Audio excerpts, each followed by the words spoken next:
fire.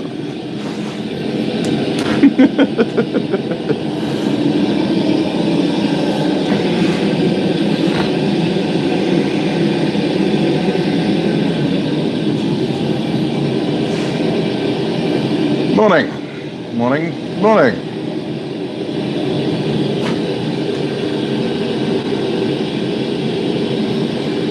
Good morning, Lauren and Joel and Brad and Paul and Brandon and Caitlin and James and Aaron and Chad and Wayne. How are we all?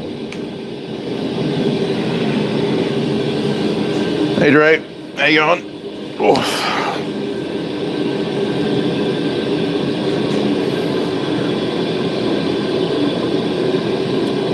Yeah, the Don Fog post box. They're great. Love them.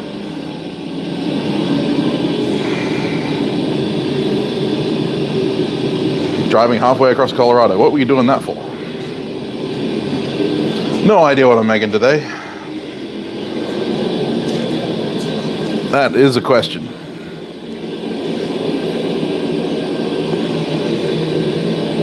Potentially something kitchen related.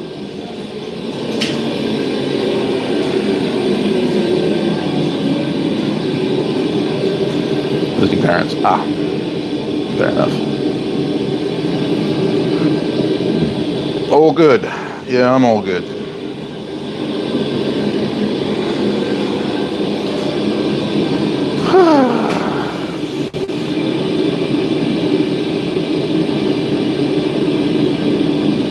Yeah, steak knives.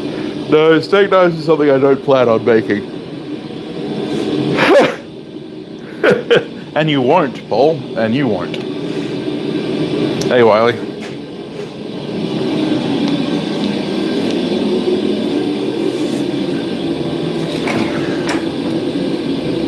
One thing you'll quickly learn about me is I fucking hate sheet metal work. With a passion.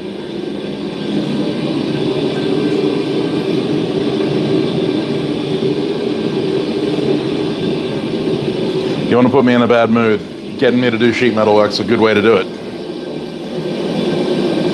Forks? Yeah, you can make a carving set. That'd be interesting.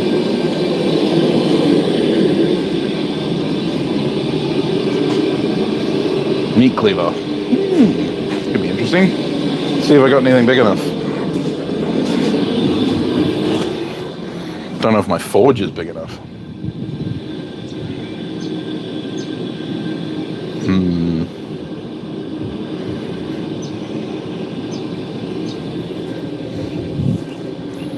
I suppose I could do a benchtop cleaver.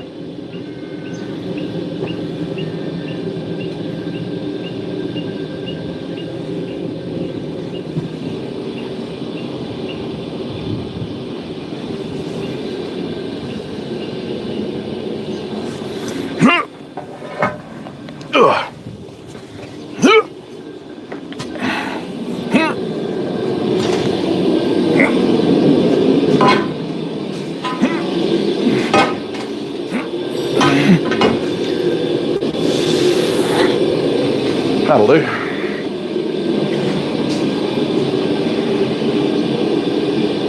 War spork. Hey, Yummy, how you going? Spoon.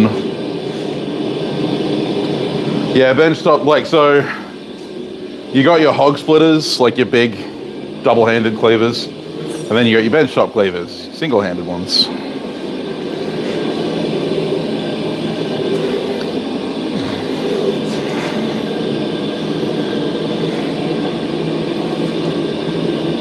Where are my fucking earplugs?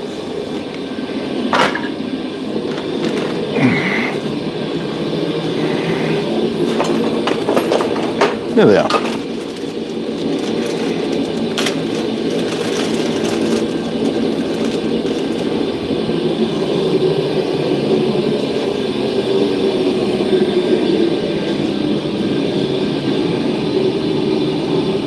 First thing you forged? Your flux spoon is a spork? There you go.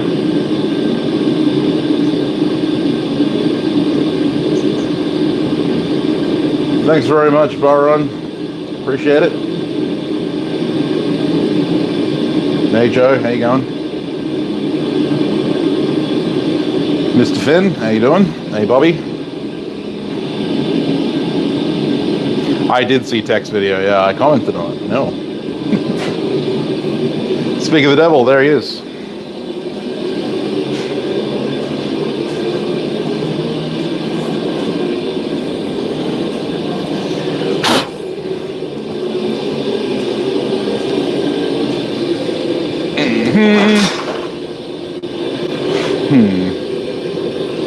Got that much, you reckon?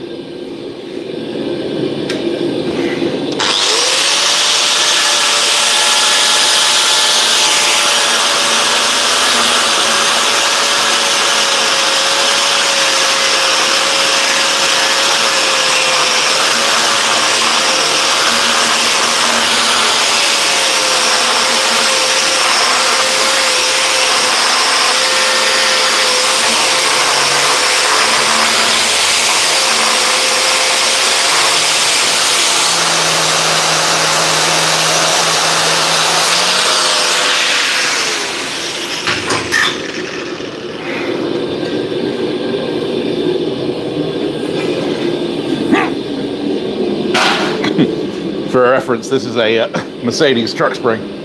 This is one of the smaller ones.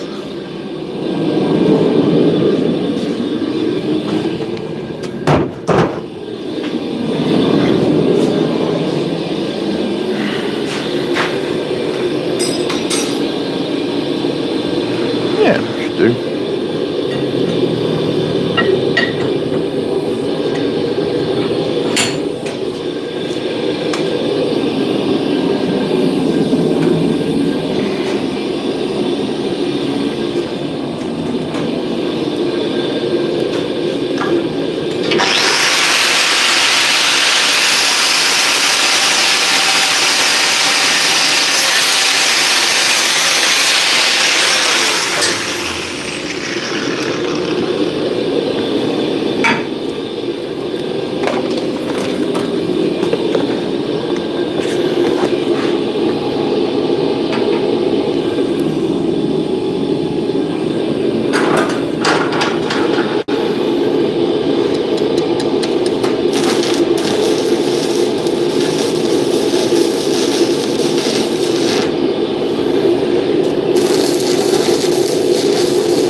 It'll be interesting to see if I can even fit this through the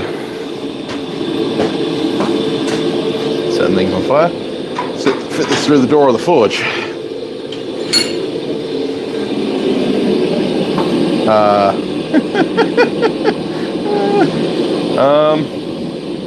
Okay. Not using that forge then. I need another gas tank.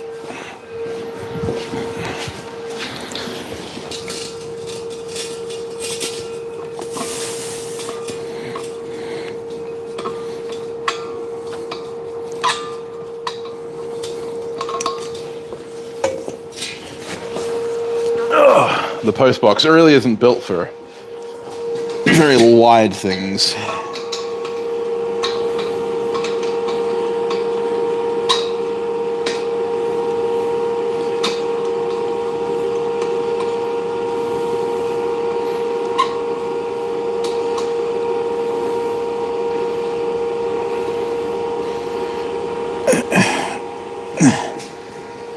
There you go.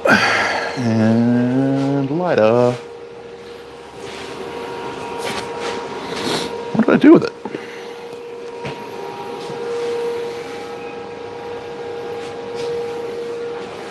It's bright green. How am I missing it?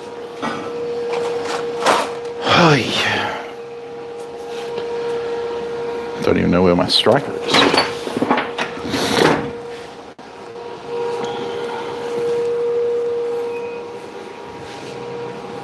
Oh, there it is.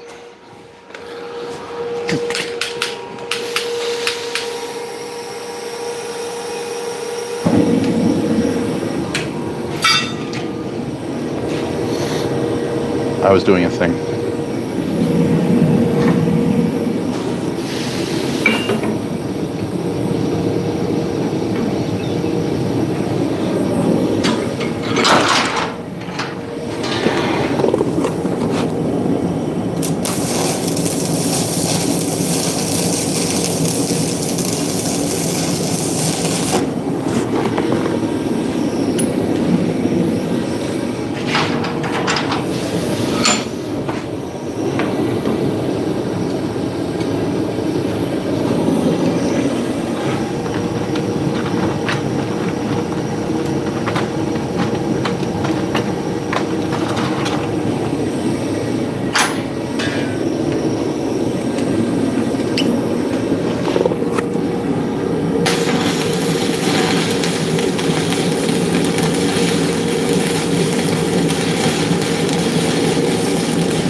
ain't gonna break. Come over here, quench tank.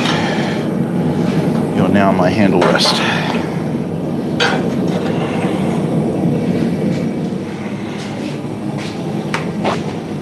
Alright, Byron, see you later, mate. I can't see you here, Dean. At all. Hey, Lost Viking, how you going?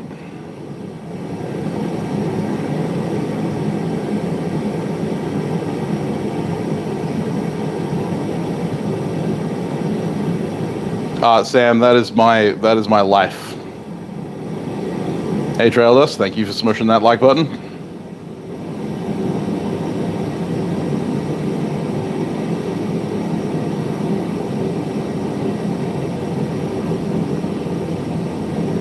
I'm not putting them in a crucible, Aaron.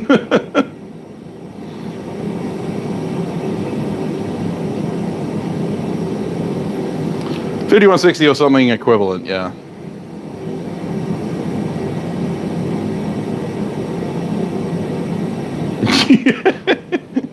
Sorry about that. Sorry to kill your hearing.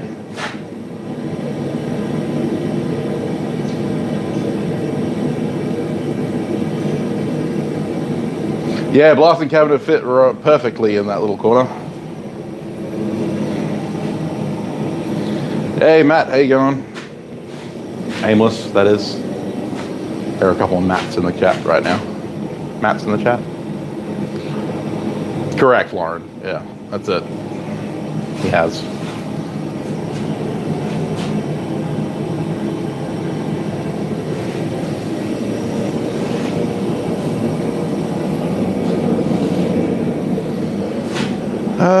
Do I want to use that one?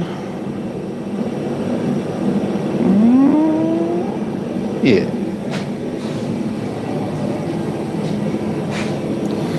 Oh, Ben Toons is here. Yay. Hey, Ben. How you going?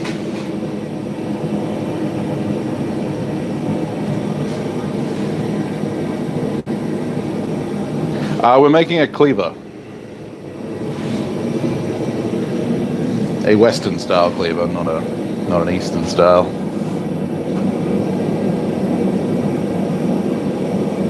If anyone knows the difference.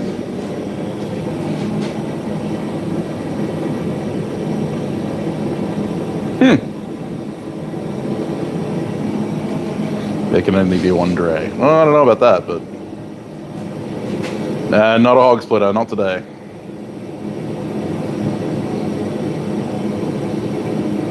No worries, Sam.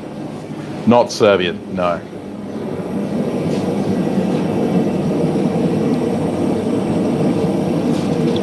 I refuse to regard a Serbian cleaver as anything but a travesty.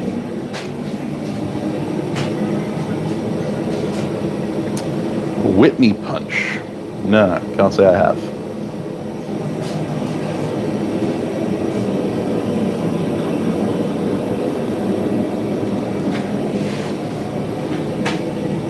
Of course, the way the waste of time and energy that the post box just put into getting heated up.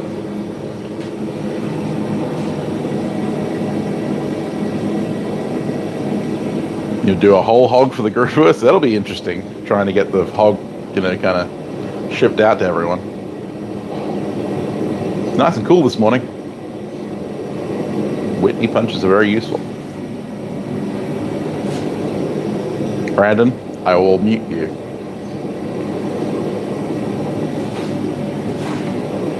Whitney punches are a handy tool. Okay, everyone seems to think that the Whitney punches. I don't even know what a Whitney punch is. I may know what it is, but I also haven't heard it. Haven't heard that specific phrasing for it, so maybe it's an Americanism. Or maybe I just don't know. Big handled hole punch. Right.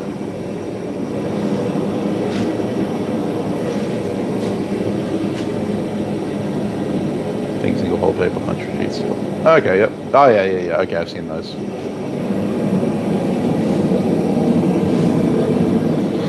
Yeah, I'm with you. I'm with you. I don't really have a need for one. Like, I can't think of why I would need one. Whitney punches Wolverine. Yeah, fair enough.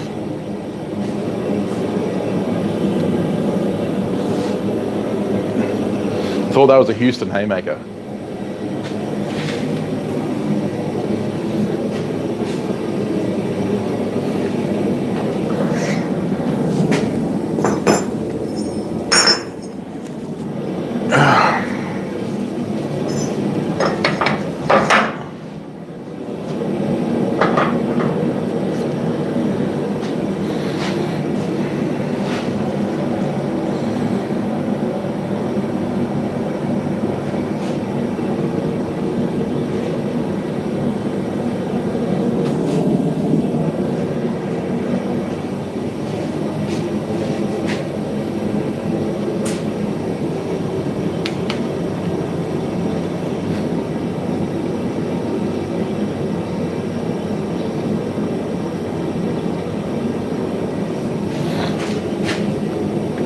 Hey, Matt Freer, how you going?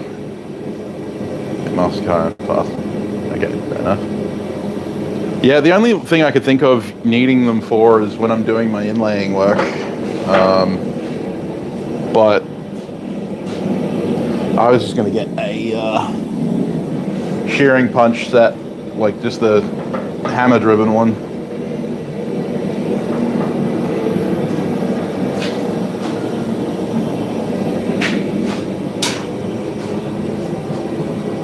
Hundesoldat, how you going?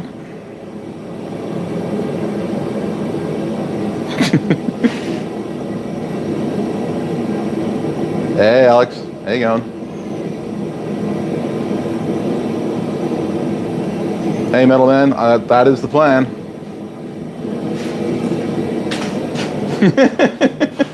We were already making jokes about that.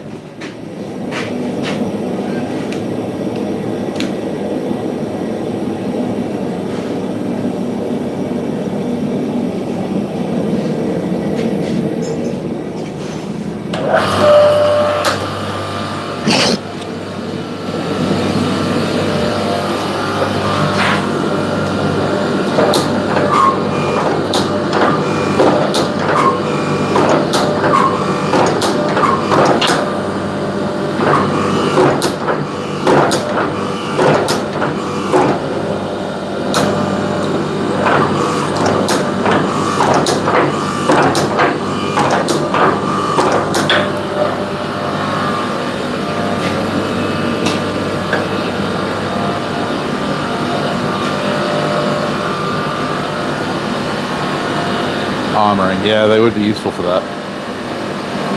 Making a cleaver.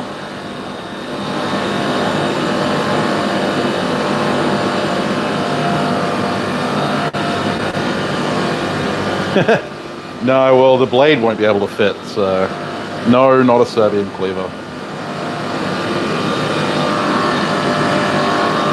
Glorious dreams. You mean Serbian skill?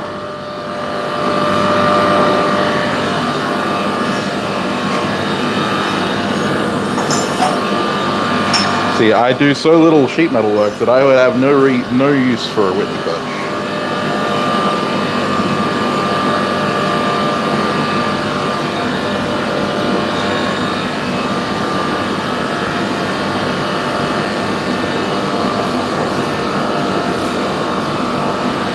Boromir, maybe.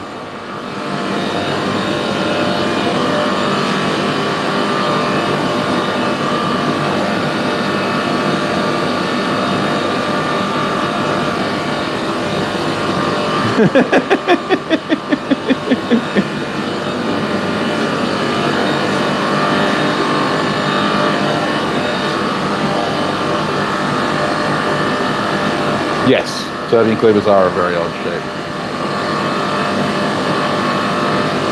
See, I'm just built like Gimli's half-giant cousin.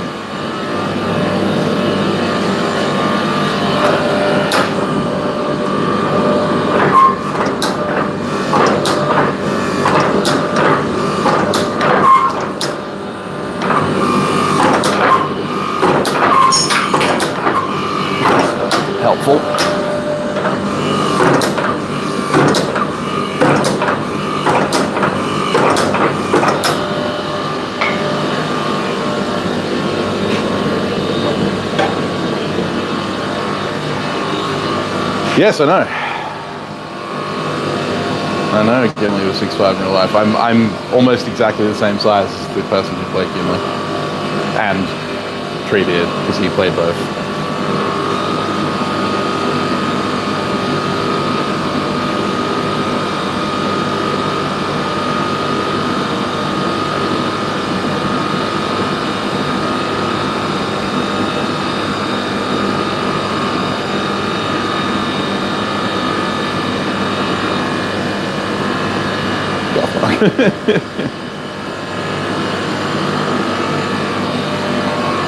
You identify as 6'7"?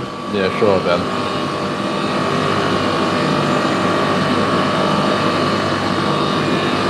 He only has 9 fingers. It's true.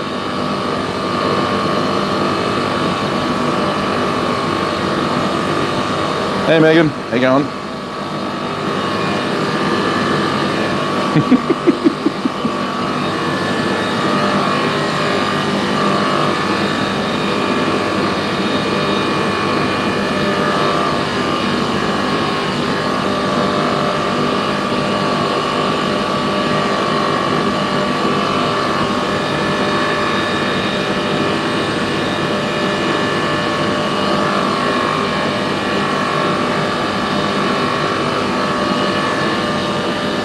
It'll definitely have to be someone else making the armor, sure, because I don't do armor work. I refuse. You know? Just get a supporting plate.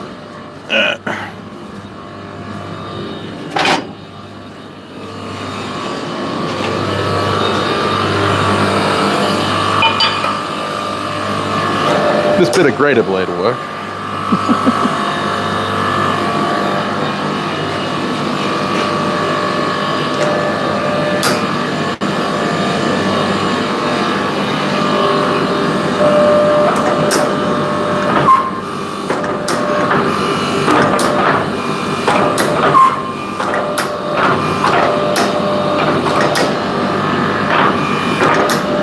Almost reaching the depth of the dies, sadly.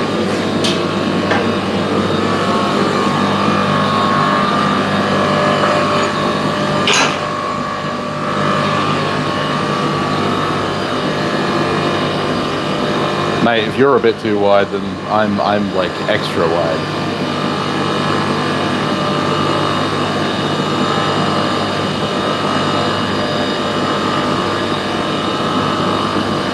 Something like that, Alex. Yeah, Rob's the armor man, although he doesn't make armor at the moment.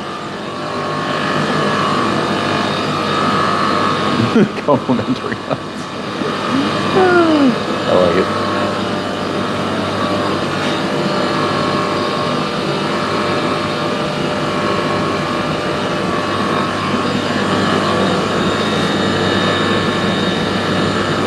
I don't even know what I am in LBs right now.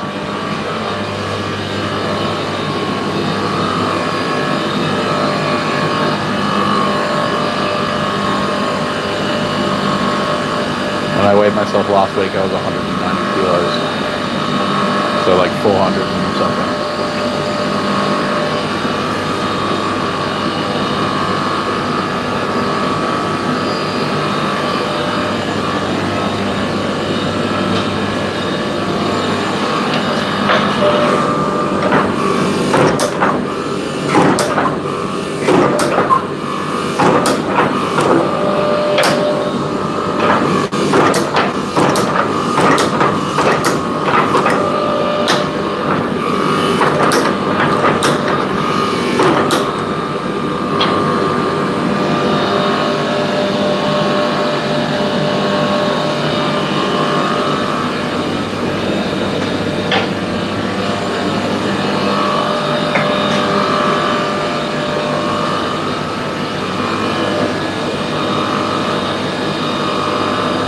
Brock Lesnar.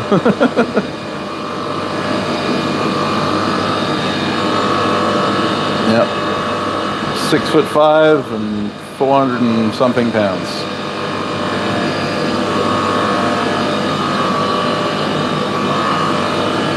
Six foot 3, 358. Yeah, fair enough.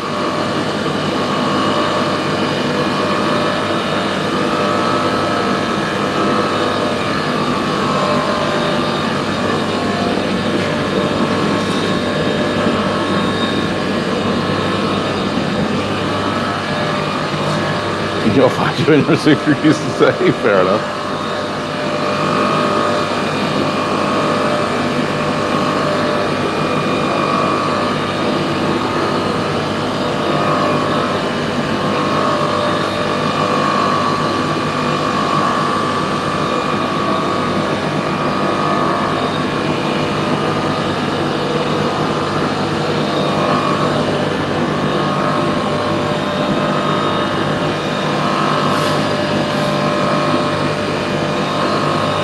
Too much is always my answer.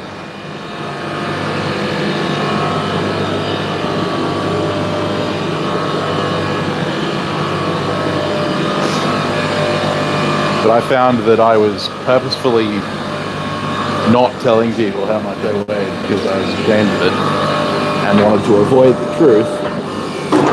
But I wasn't actually helping myself by hiding it. So, here we are.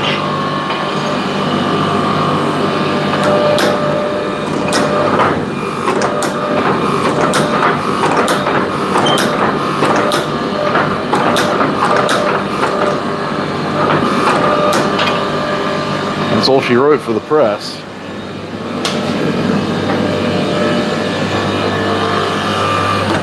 From here on out, we were doing it by hand.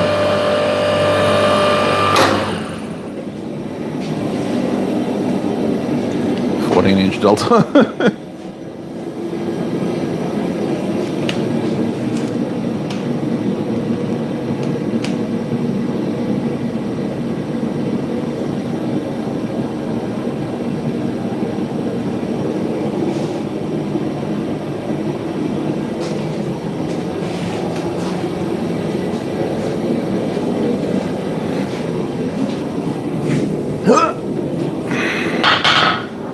Swung this hammer more than any other hammer in my shop this last couple of weeks.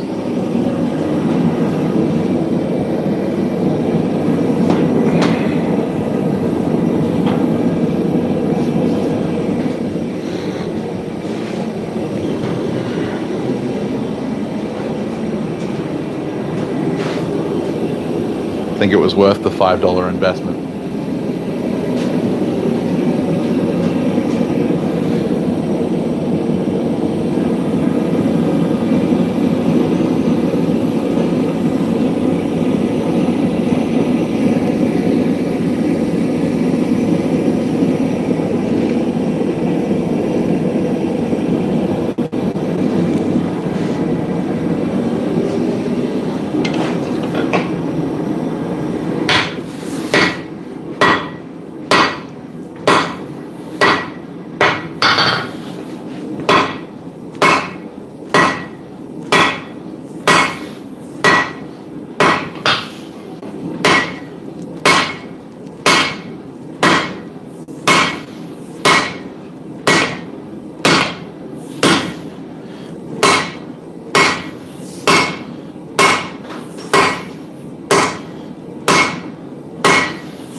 Man, I forgot how much of a pain in the ass 5160 is.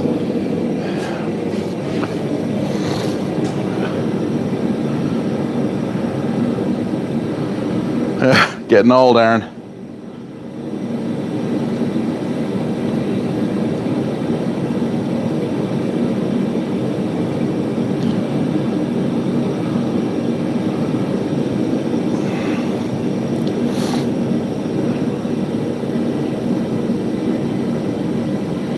Making a cleaver, Megan. Making a cleaver. Megan. Whichever. Whichever, whatever.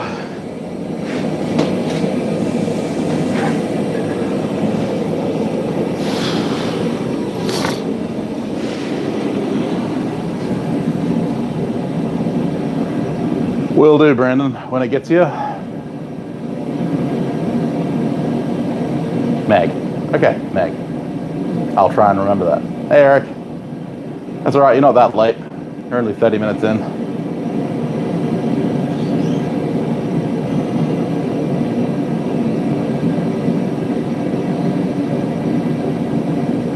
Yeah, I was thinking of doing the same thing, Lauren, but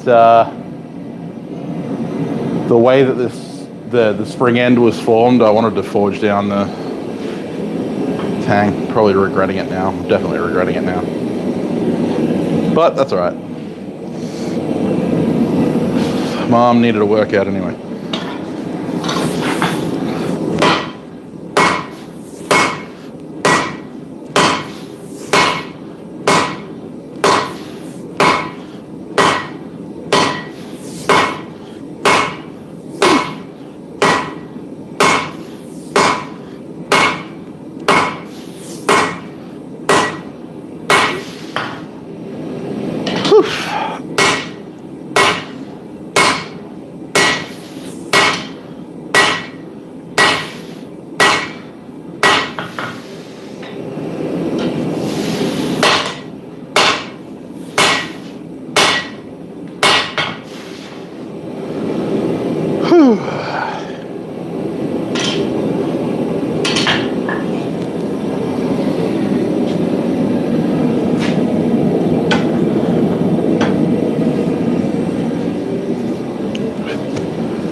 Why is Matthew falling downstairs now?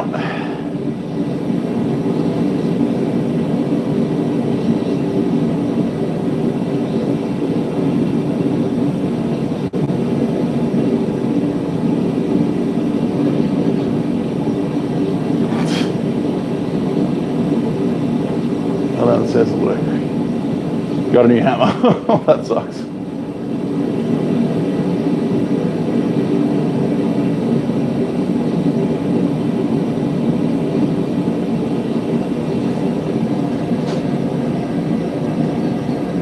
Hey Jared, how you going? Yeah, and this is the small part of that spring.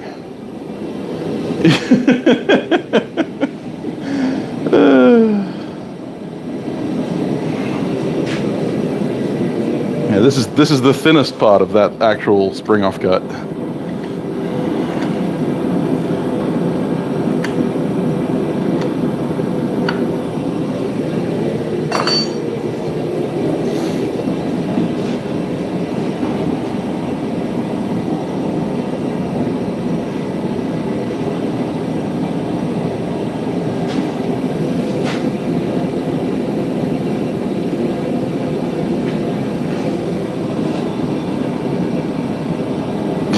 Hiya! No, I'm not making a Chinese cleaver today. Just a Western style one.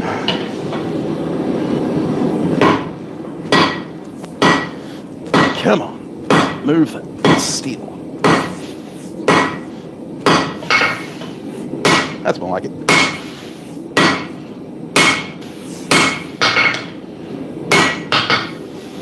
Helps if you get it up to welding temperature.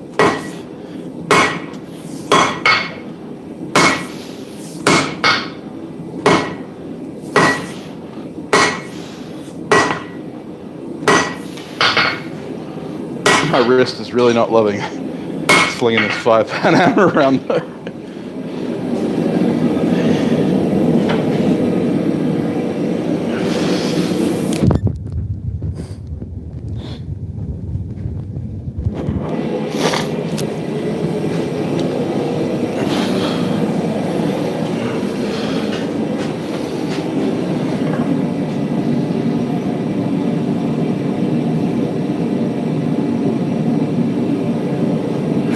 You go, no.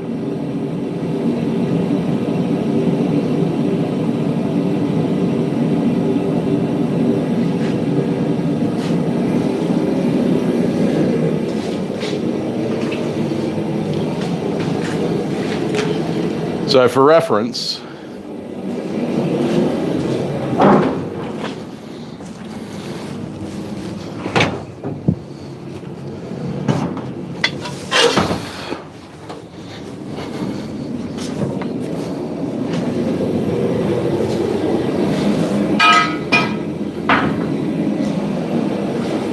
This is a standard leaf spring. It's about 2 inches by 1/4 inch the whole way across. This is the leaf spring that I just cut the cleaver stock from. It's about 2 3/4 inches, and it's inch thick in the center, and it tapers out to about 3/8 at the ends.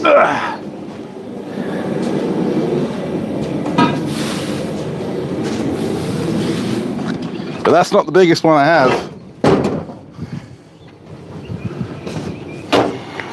Oh God.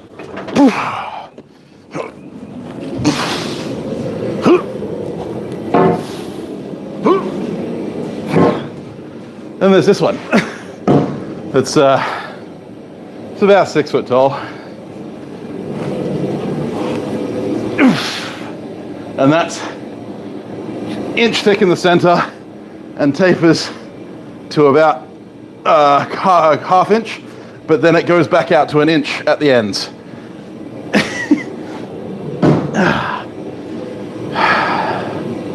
Leaf spring.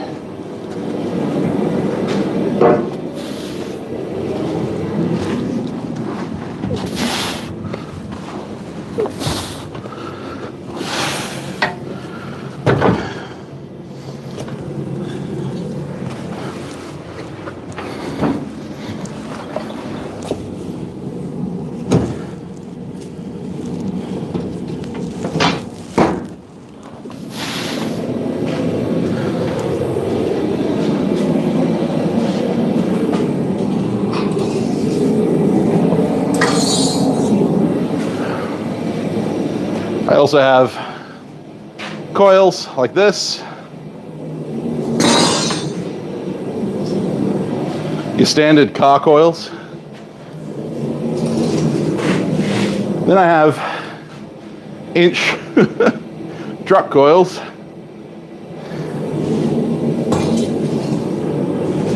And then I have, oh God, fuck, 1.25 inch coils.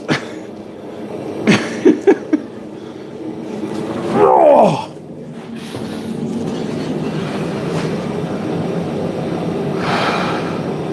See you later, Brandon.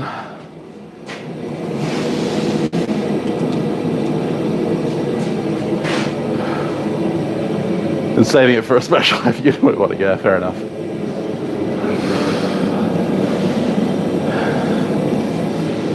And then of course I have my,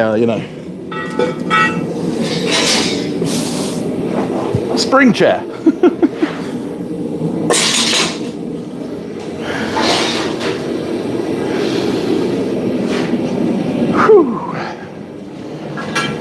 That's my weightlifting for today.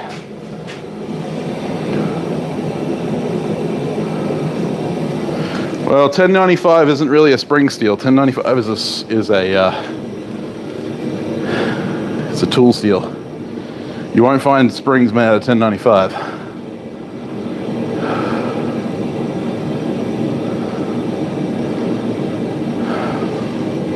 No, I won't be cutting up the spring chair for sure.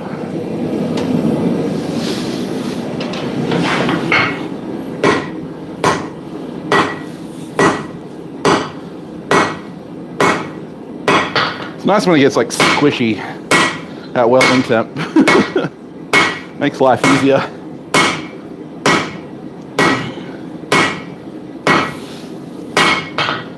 I'm tempted to leave it like that and just stock remove the handle out and draw a point and make a hanging hook. I reckon that'd be cool. I'm gonna do that because I'm lazy.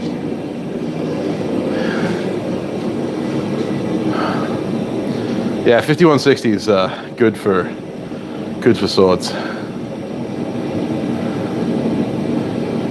You might find clock springs made out of them, Jared.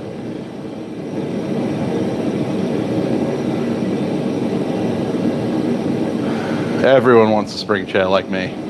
So Fluticon starts moving a lot easier after the first heat or so. So I definitely say Flutogon's better to move than 5160 on average.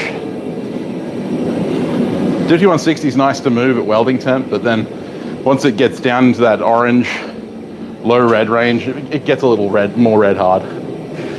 It's not as bad as forging stuff like D2, but still. And then 52-100 is pretty tough as well. I'm gonna put a little clip in the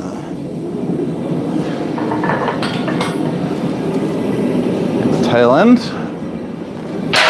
Ow. Watch the hot part. Don't do that.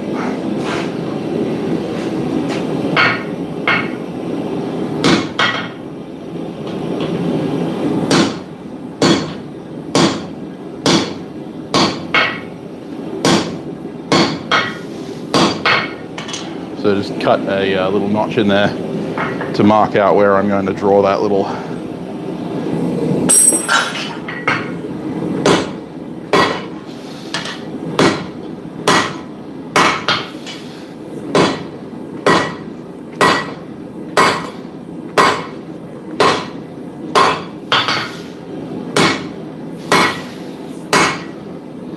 tail.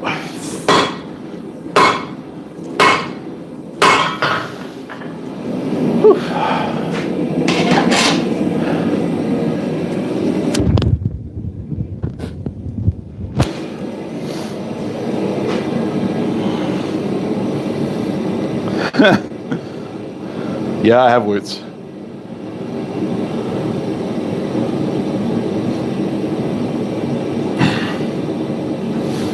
Well, yes, then it has been wrongly marked. Don't trust don't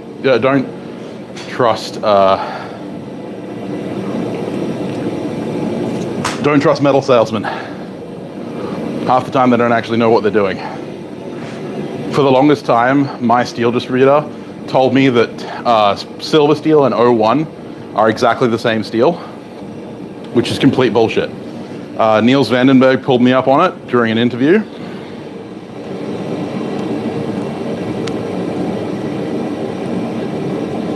Yes, I will punch a hole in it, yeah.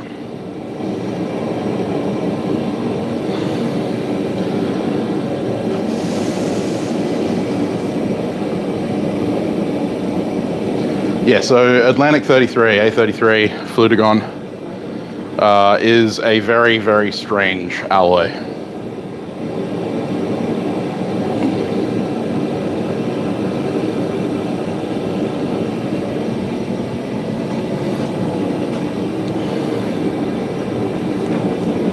Not to be confused with A36, which is standard mild steel.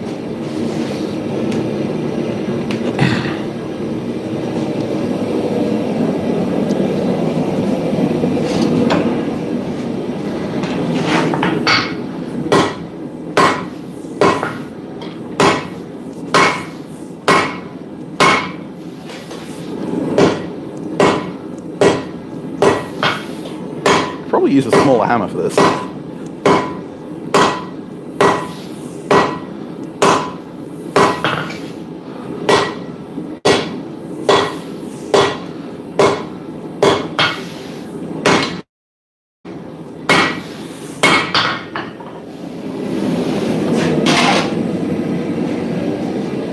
I am going to use a smaller hammer for this.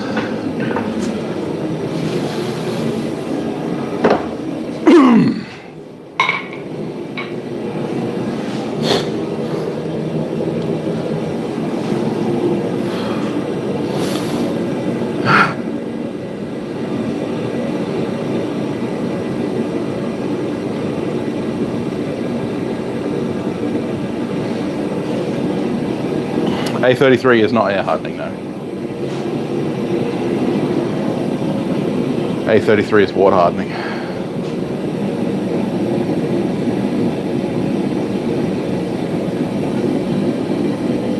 Yeah, here in Australia we use SUP9, which is a 5160 equivalent. They are slightly different alloys, pedants will argue, but they're basically the same.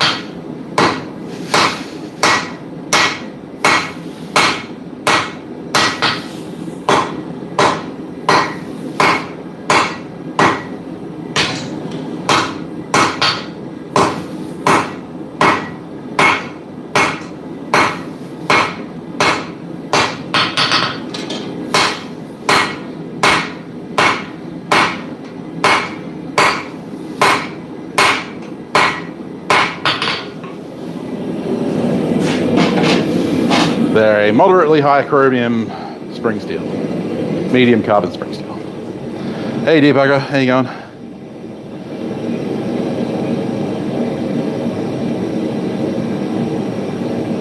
Not the same without a coffee, I agree. Yes, we are in lockdown at the moment. Well, actually, no, lockdown lifted last night, but we're still on restrictions.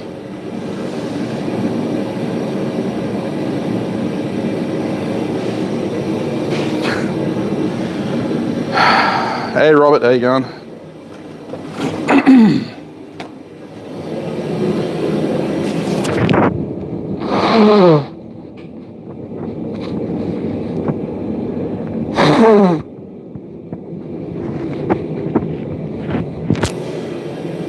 Hay fever is kicking my ass right now.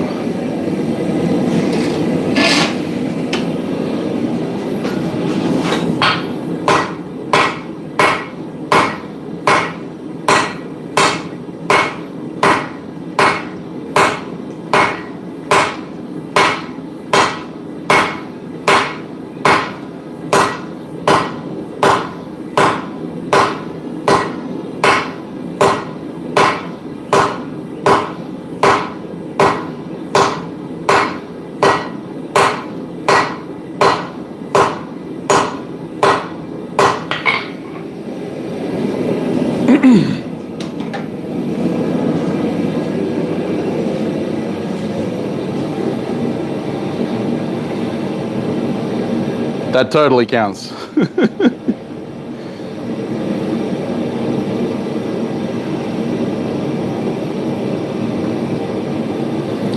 Yeah, lockdown doesn't really change much for me. 52100 ball bearings. Do they have to be ball bearings, or can they be like roller bearings? Or can they be bearing races? Because I have plenty of those too.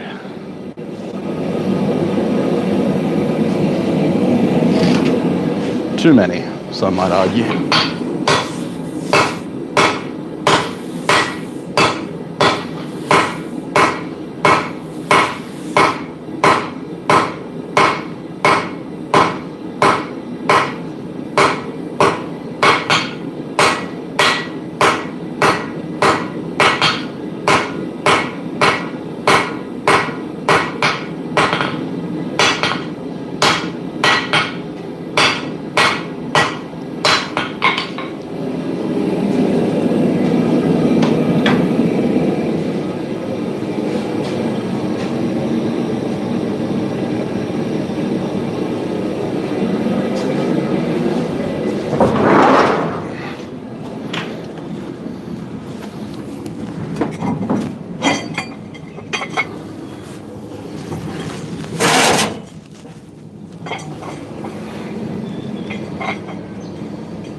I gave away all of my smaller stuff, but I have access to bearings like this, or like that.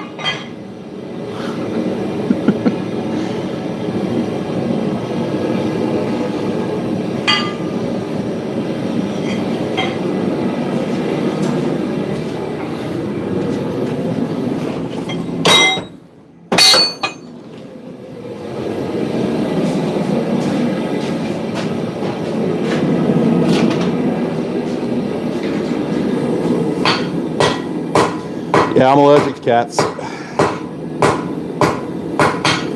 No cats in this household.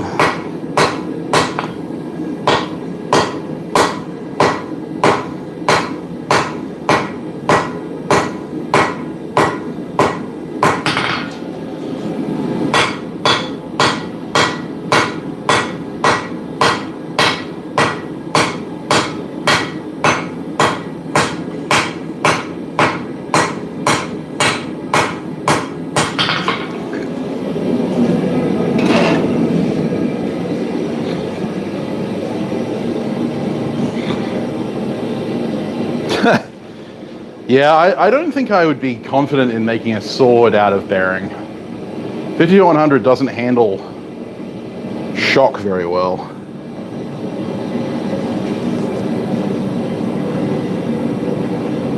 Strong arm presses get awful sore on the 5100 bearing races. Yep, for sure.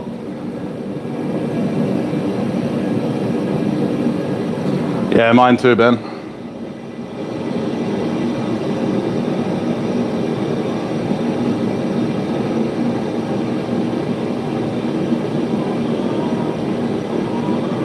Well, if you want some, Aaron, just let me know. You ever want to try some boulat? I also have some M2. Actually, not sure how obvious it's going to be, but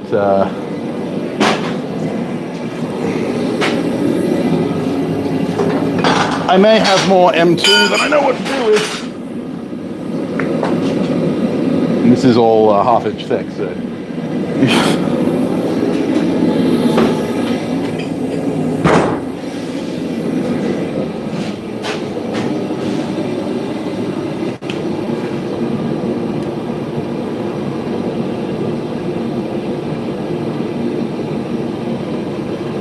Oh, new recipe, nice.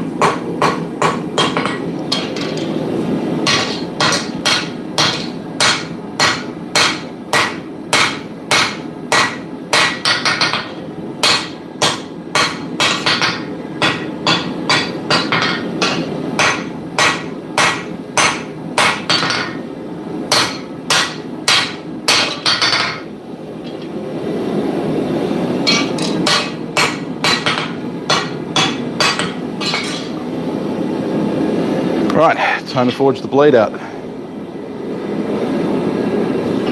It's gonna be fun.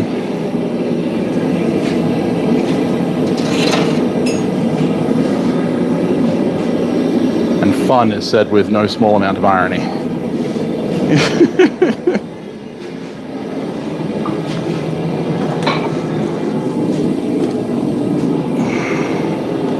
Oh, bugger.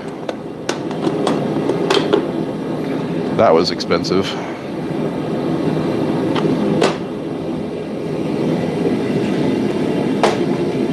Wife is going to be very disappointed.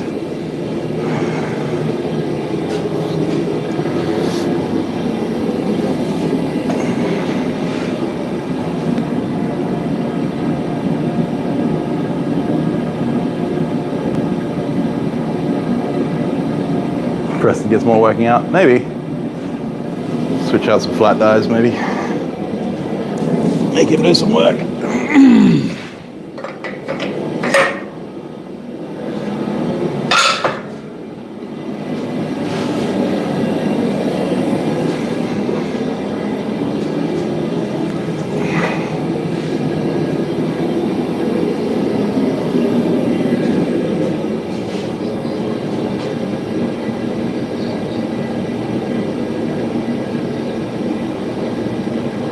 That was a relatively expensive water bottle.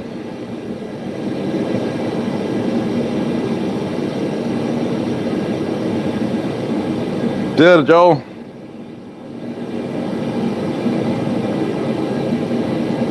Closing on a very dense pattern. Nice.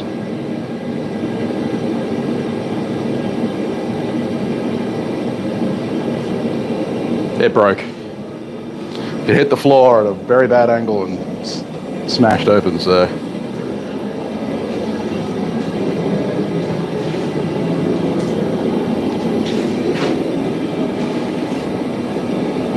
That's all right. Shit happens. Excretus occurrum.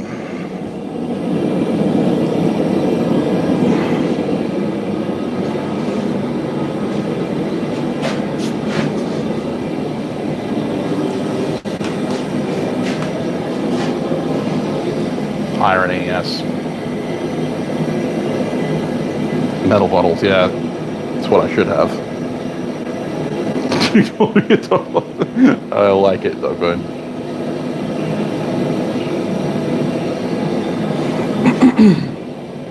Oh, that sucks, Techron.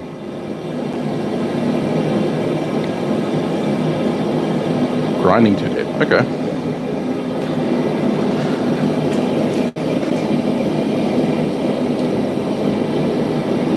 Shallow hardening, right.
Oh, that sucks, Dak. Yeah, I mean, my phone's on a tripod now.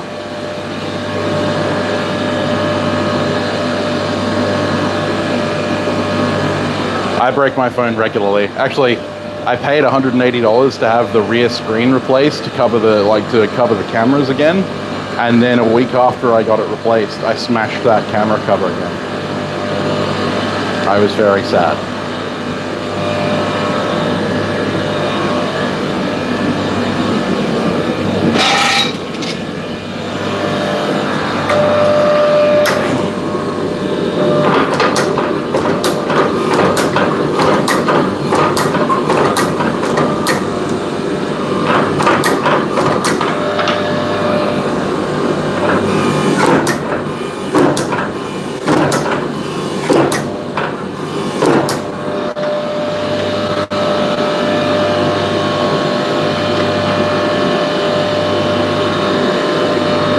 Okay, should be able to draw the bevels now.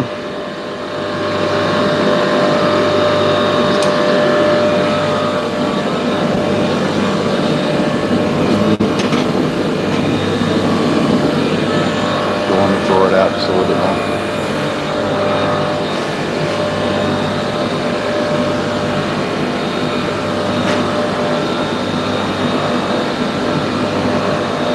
Ouch. Oh, I buy a case and screen protector. The screen protector and case don't protect it very well.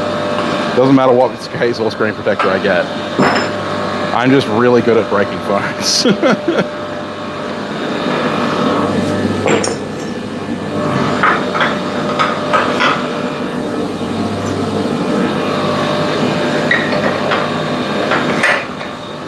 Draw it out just a little bit.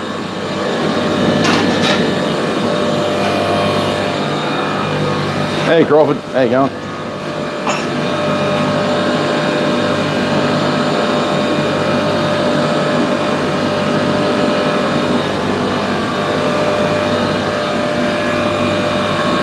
Life proof? Yeah, I tried those once.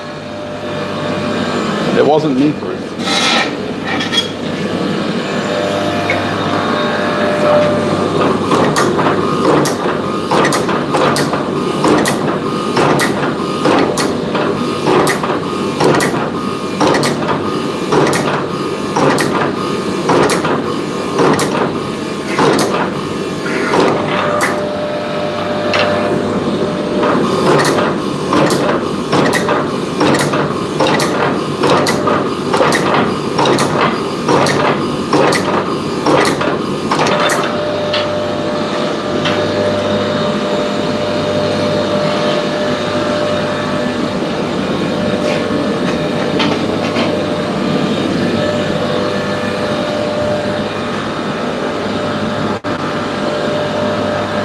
boxes. Yep, tried one of those.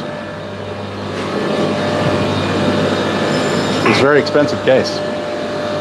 It did not survive.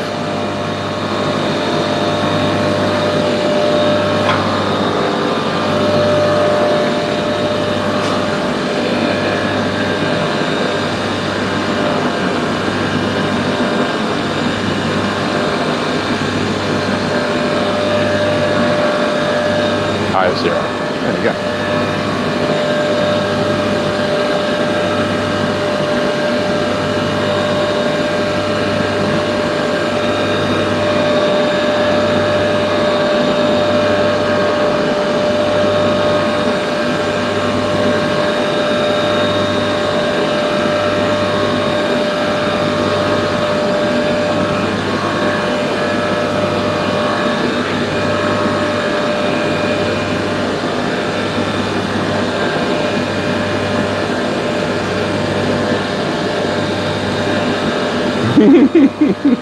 Yeah, better knock on wood pretty hard.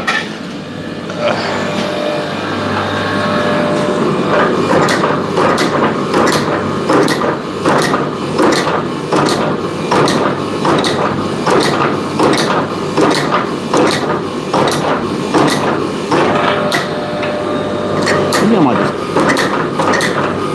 not necessarily for drawing it out, just for texture. Might leave the laddering of the drawing dies on the blade.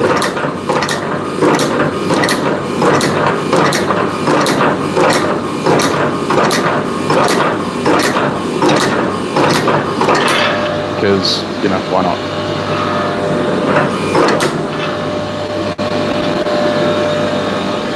Alright. Beveling time. Straightening time, and then cutting off time, and then beveling time.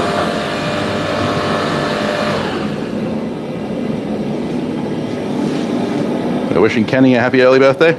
All right, happy early birthday, Kenny.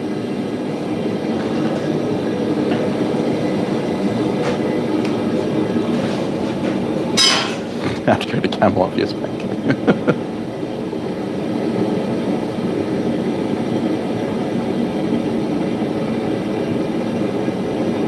Distal tapering a cleaver, kind of. It was actually tapered towards the tip at this point because big 5-0. Oh, there you go. Congratulations on making it that far.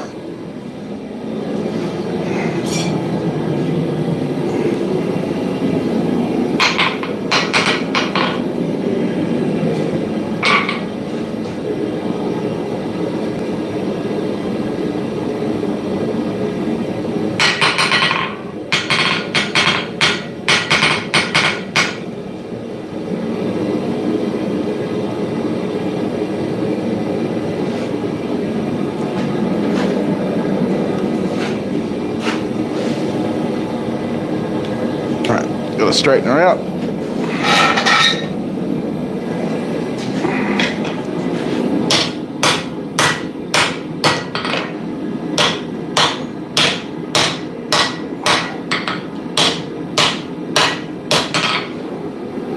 Remembering my advice from the various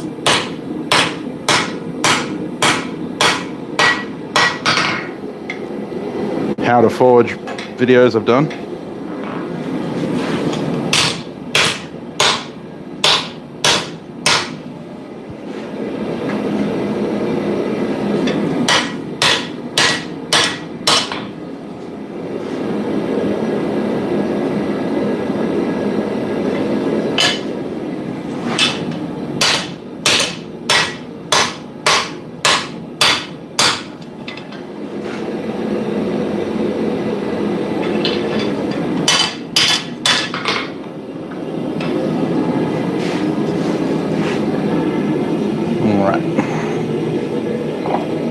Now we'll just mark where we're going to cut it.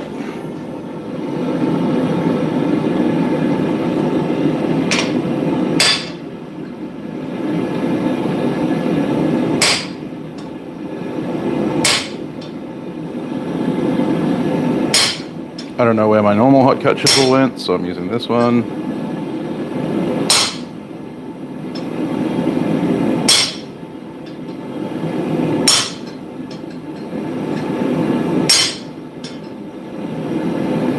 This is really hot.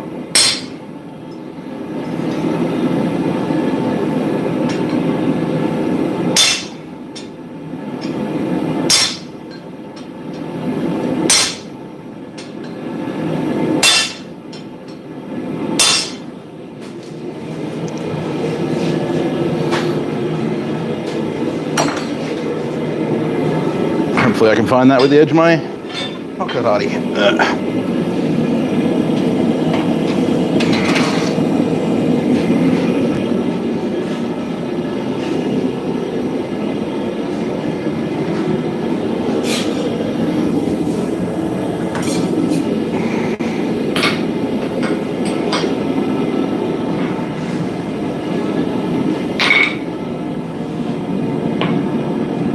Good question, Damascus. Right now, big lump of metal.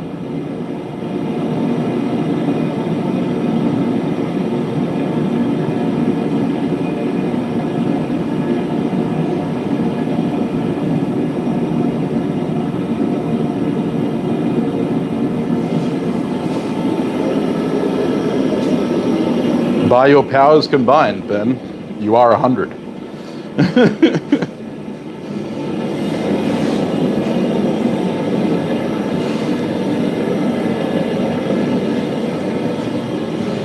Actually, no, you're 110. Never mind.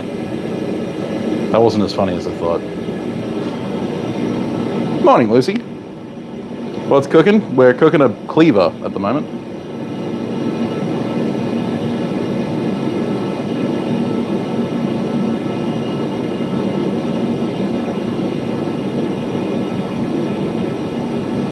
Why did Joey turn off his comments? I have no idea.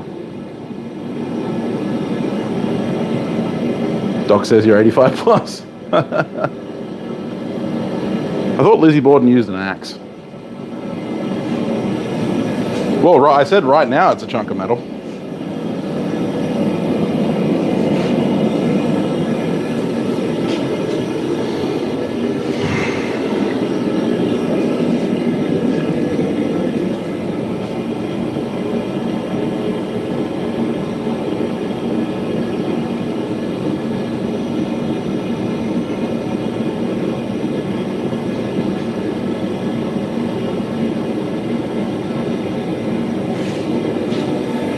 I don't know. Can't remember of one.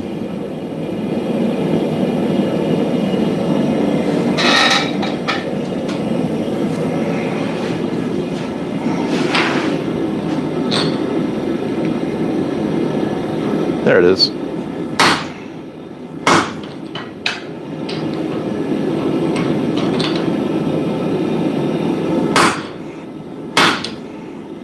This is going to take a couple heats.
See you later, Rich.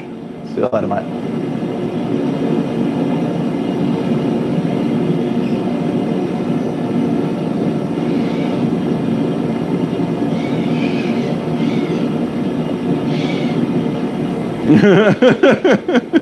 Apparently so.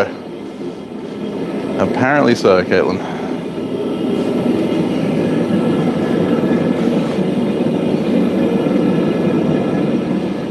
This kind of project is why I really wish I had my big dog's head now.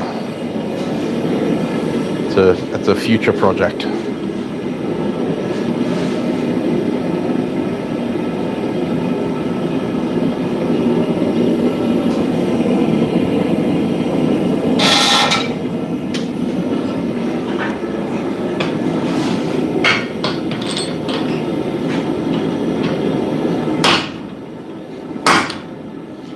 I just realized, Ben, your name and last initial are exactly the same as my brother's, Bent.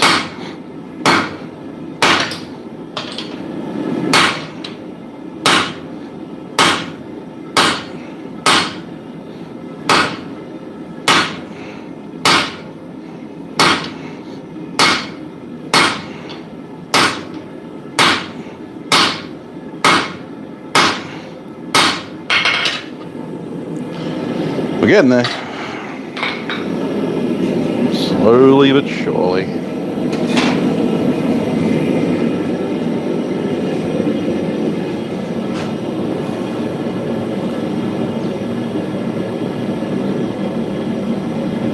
Eat part of my apron? Why?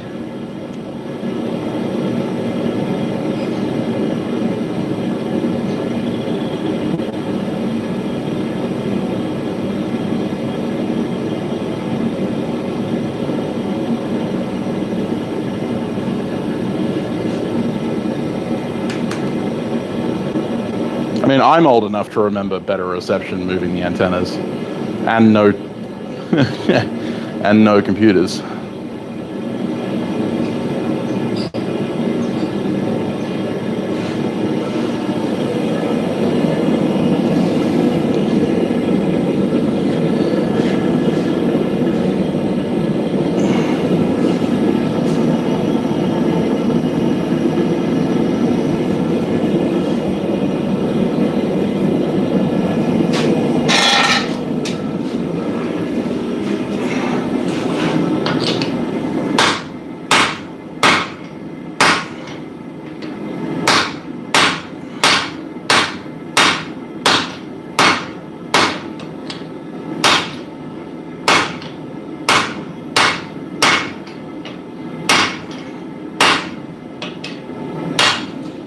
And we're through.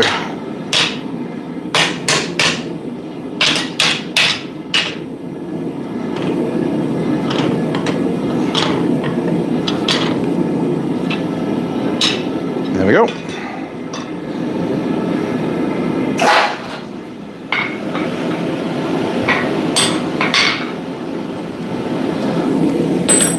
Oops, that's hot.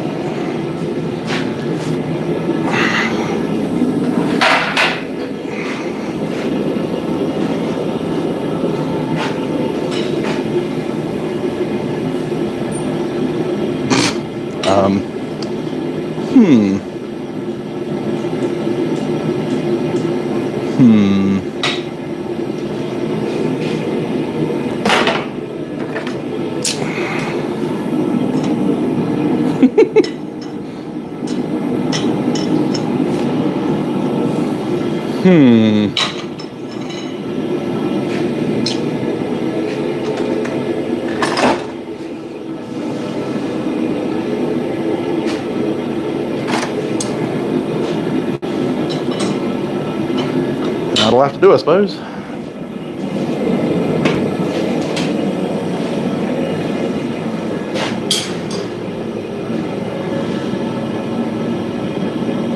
Yeah, no, box tongues won't fit around the tang.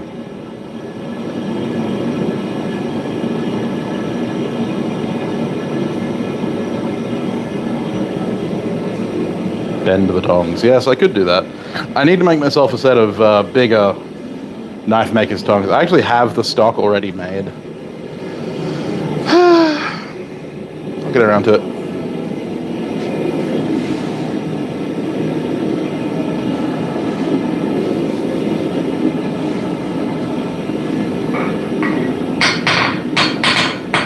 I could do that, Jared, but that would be, smart.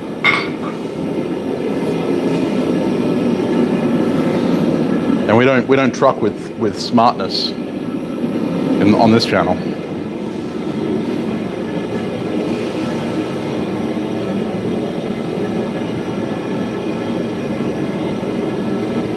That is also the case, Caitlin. And the added effort just seems like too much work.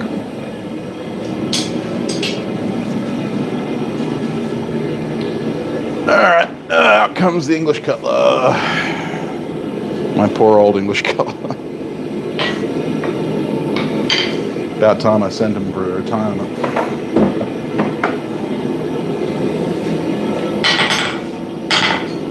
He's still got a few years in him. But I'm getting to the point where I've ground through most of the hardened material. You can tell by the bounce.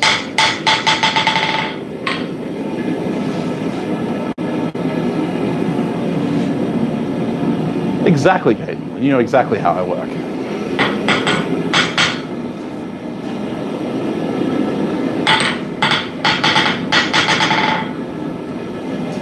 This hammer was never very hard to begin with, but what little of the hardened material there was is gone.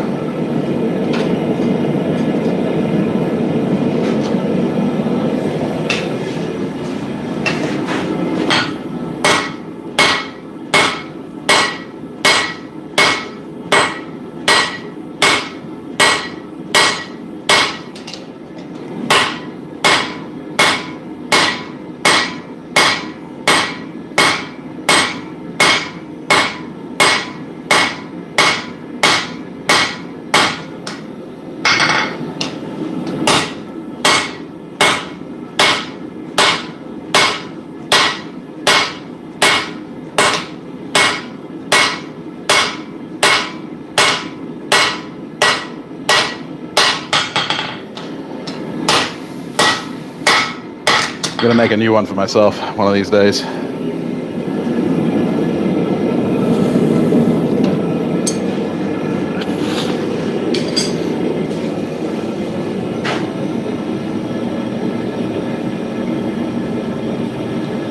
Yeah, no trick. I have 2 boxes as well. They tend to build up. You can. See you later, trail dust. Sleep well.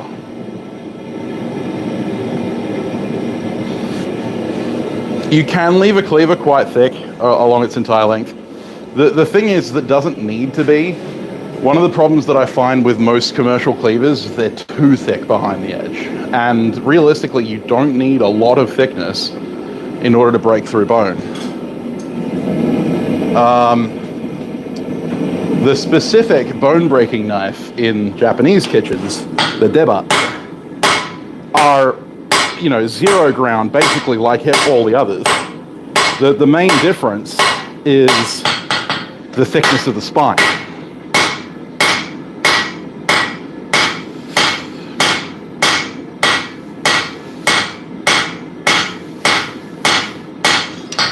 So while you can leave your cleaver quite thick, you're actually doing yourself a disservice. It'll be a less effective tool if you leave it too thick than if you give it a nice fine edge.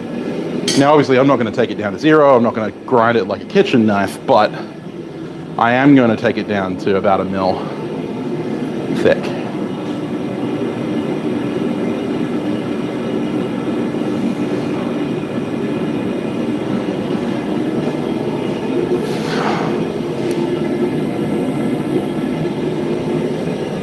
Yeah, KO wool, ISO wool. It's all ceramic fiber blanket. Like they're just 2 different brands of ceramic fiber blanket. So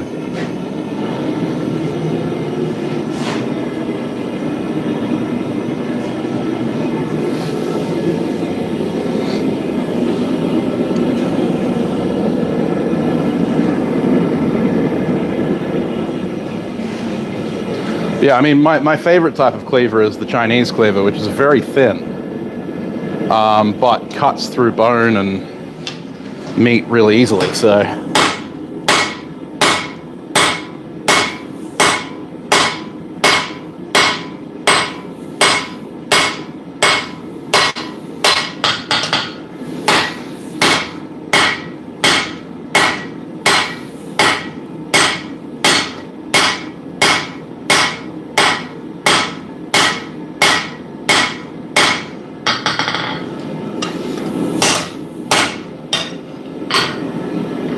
These tongs are actually holding a little bit more securely than I thought they were going to.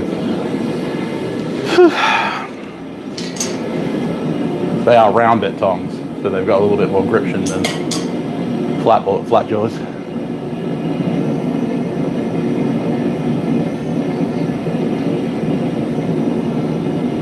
I have 2 boxes full. This is just like this box here is just offcuts. I have a box that has about 3 meters. Hairspray. Oh, there you go.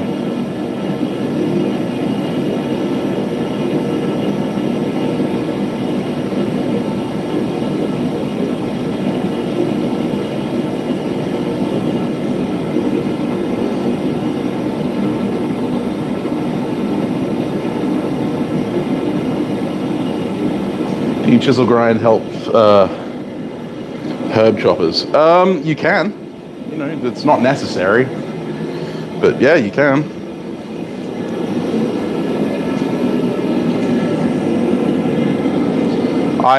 If I'm making a herb chopper, I'm going to make it very thin, like very fine. And I'm probably going to take it down to 0 from, like a saber grind. And then just put a little micro bevel on it. Kitchen cutlery does not need to be as thick as you see being sold on the market.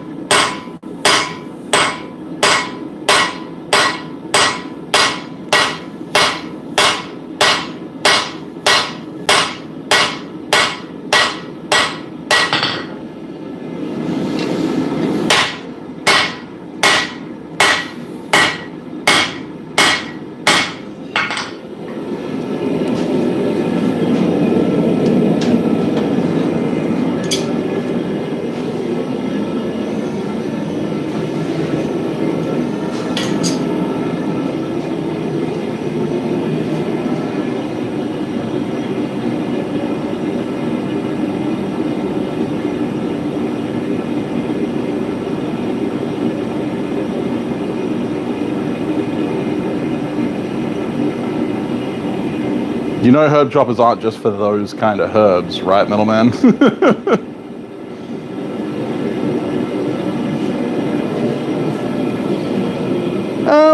It's actually surprisingly easy, Wiley, because the curve is lateral, not lateral. It's vertical, not lateral.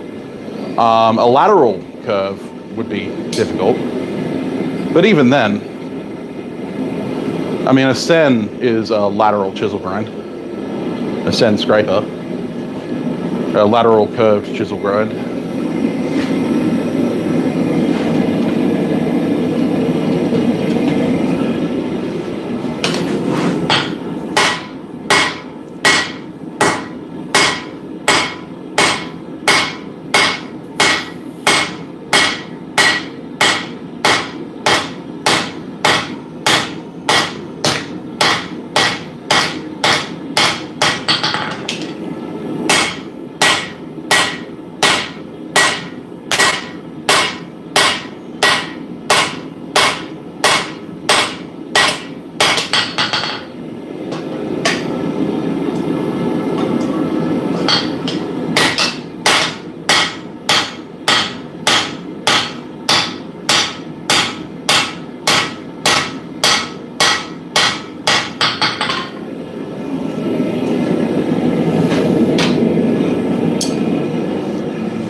I'm lucky the rigitizer gets sold at the same place that sells the isowool.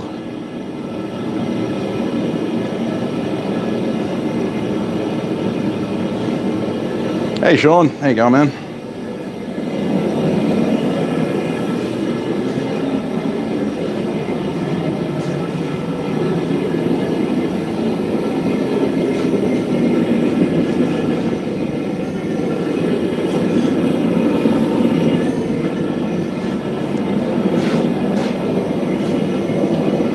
Whew. It's warm in here.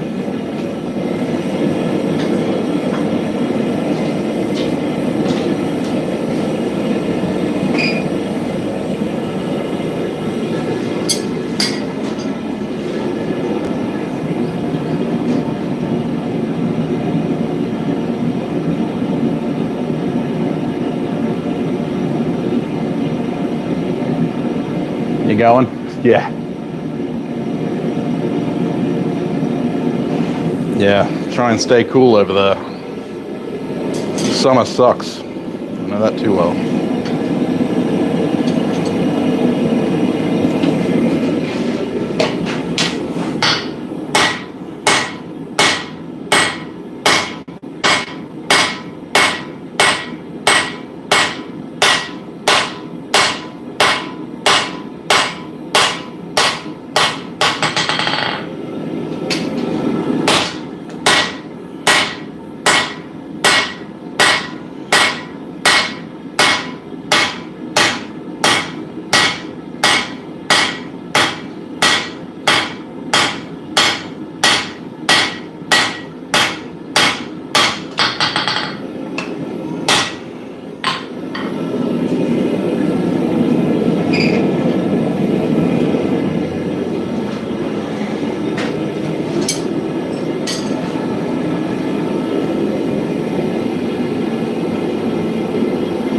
Thing's gonna be a monster of a cleaver.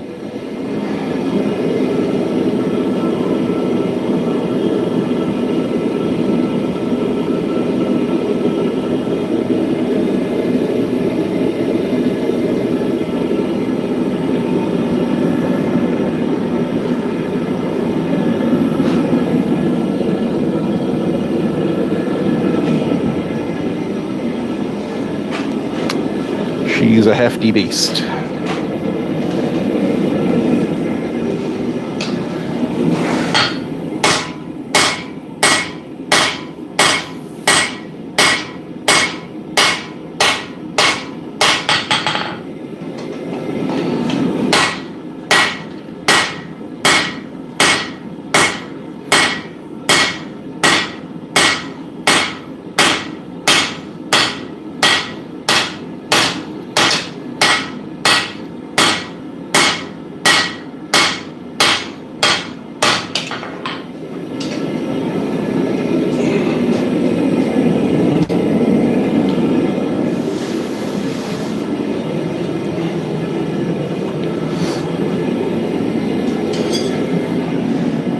Ow, that's hot.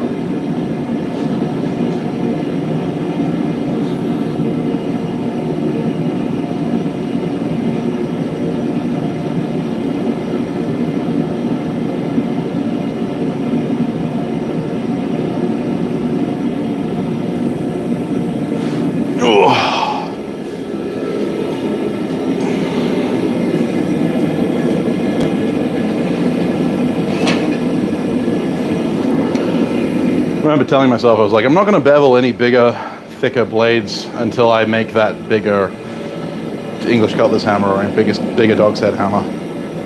And here I am, doing it again. I never learn.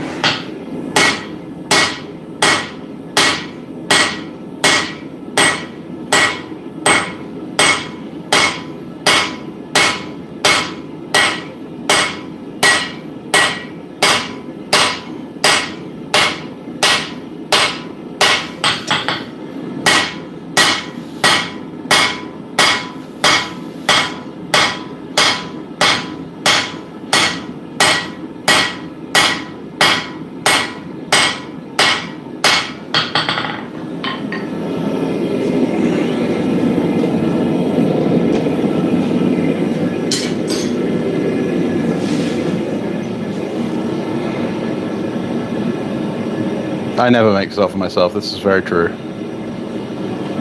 Because every time I'm swinging a hammer, I feel like I need to be making stuff to sell. Sure, my shop tends to go without.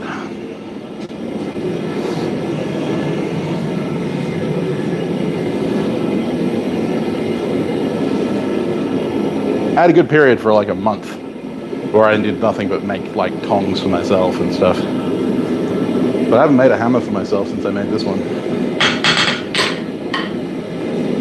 And that was what, like 2 years ago?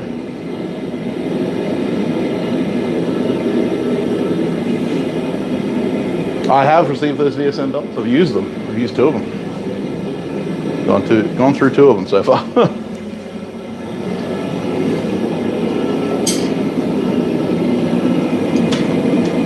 Pretty good.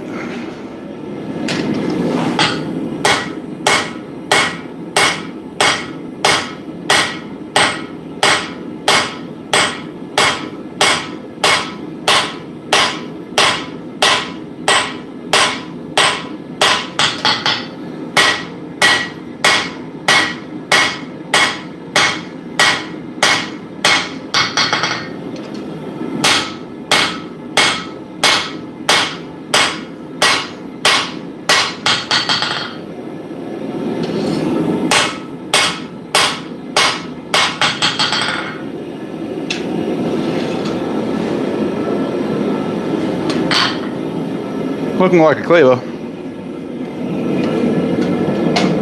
Funny that.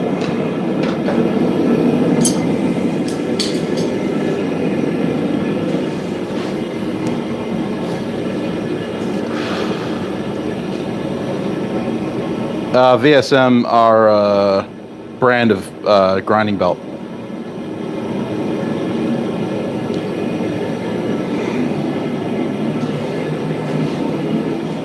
I normally use 3M Cubitrons these days, but I tried some VSM 120 grits because I couldn't get any Cubitron 120s. And they worked pretty good. I was pleasantly surprised.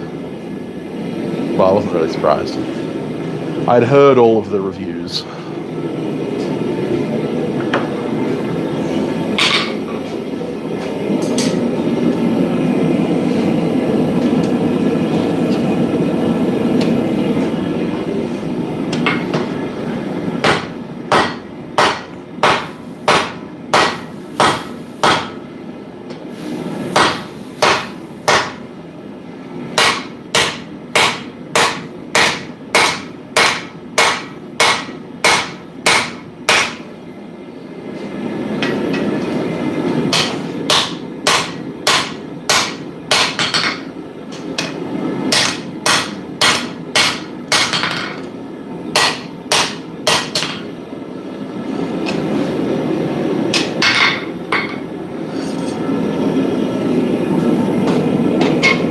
Something very dangerous and stupid. It's like the rule of my shop.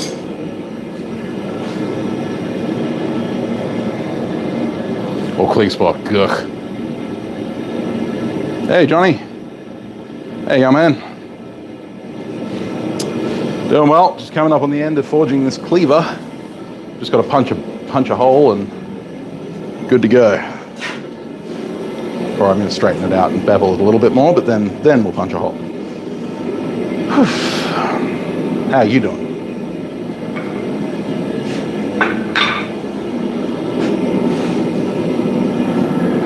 How you doing?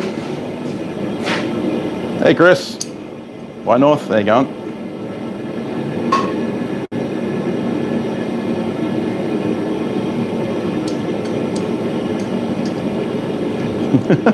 See you, Kenny. Have a good one, mate.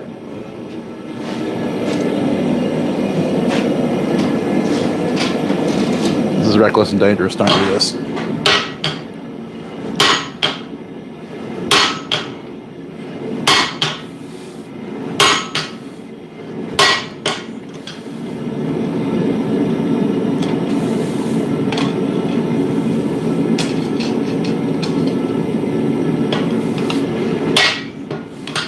What's wackous and dangerous about it? I'm holding this in tongs.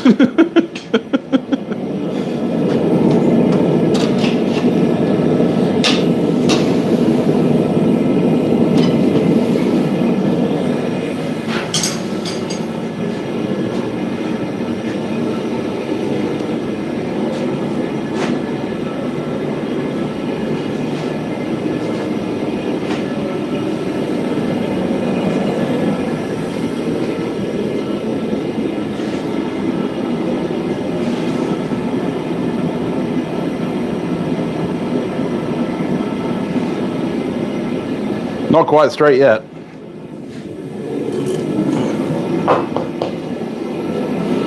That's all right.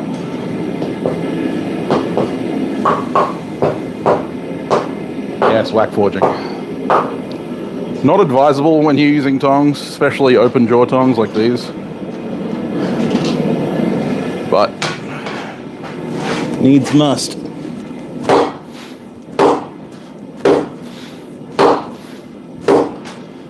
Come on. Yeah, I can grind the rest out, that's fine. Ow.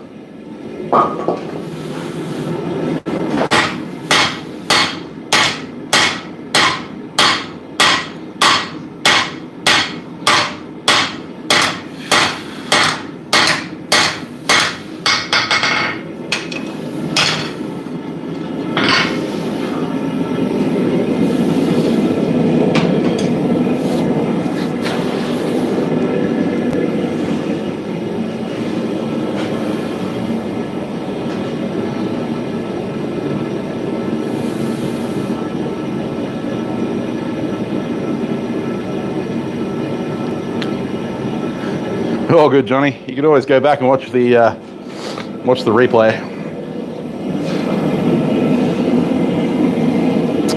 It's a lot of work. I'll say that much.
Right, punch a hole.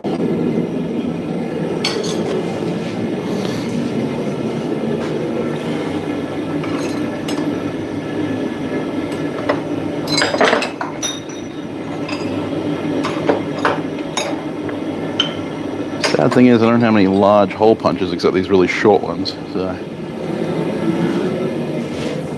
welding gloves.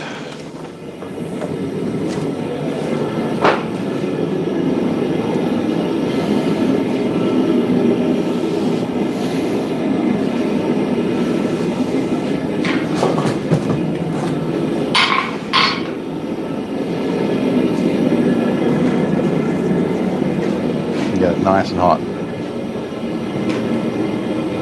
I wouldn't take that bet, Caitlin.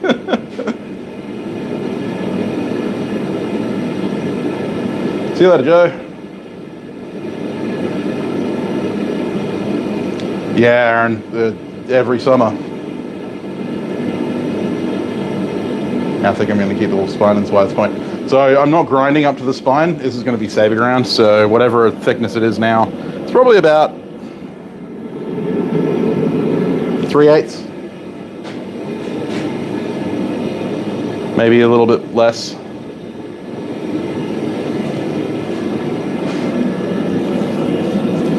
Five sixteenths.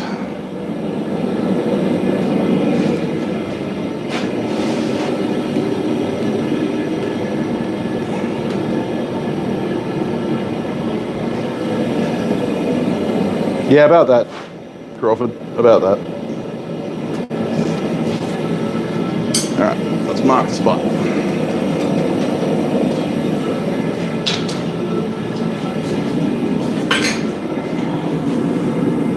Round about there, I reckon.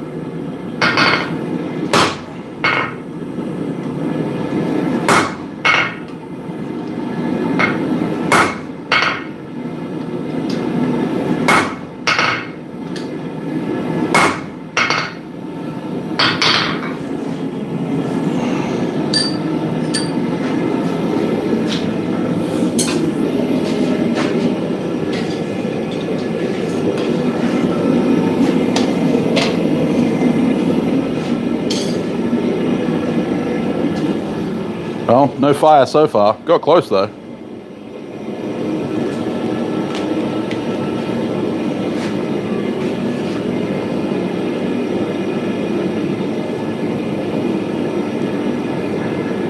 Well, there you go. But that would be useful.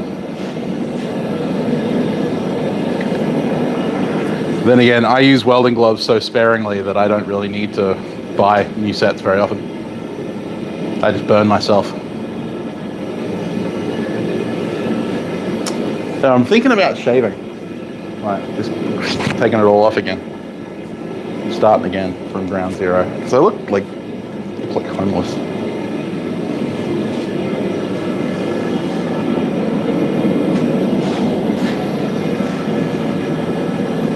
What do you reckon?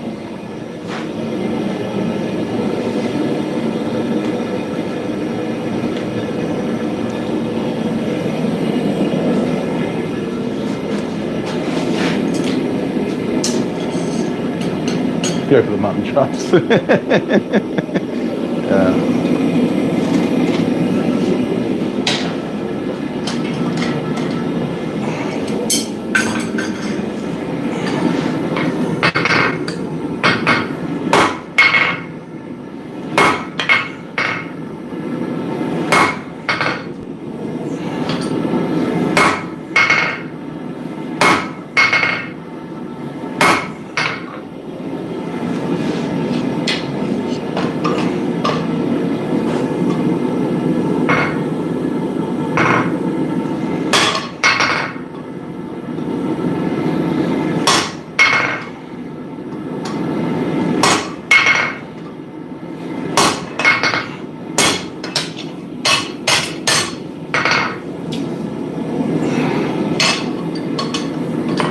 Take it over to my 12mm Pritchell hole.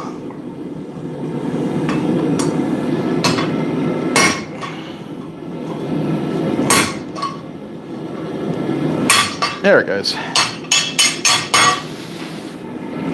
Nope. That's warm.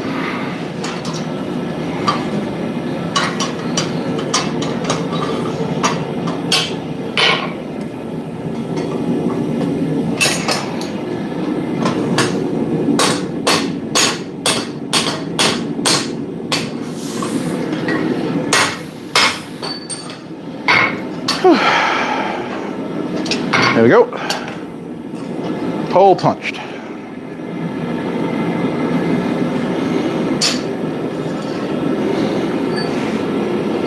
think I'm going to do just a little bit more whack forging. And we'll call it a day.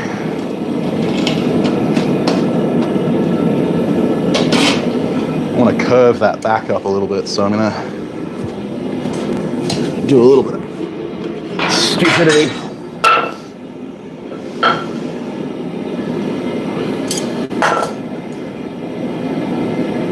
There is a hole in that cleaver. Thank you for pointing that out. I didn't notice.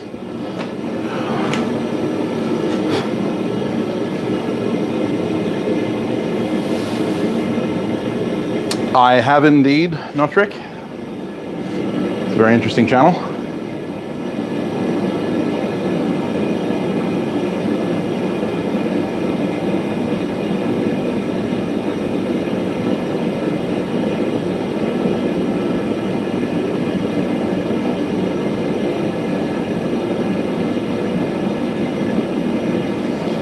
Yeah, I'll probably trim it back. I'm probably going to take it back to about there.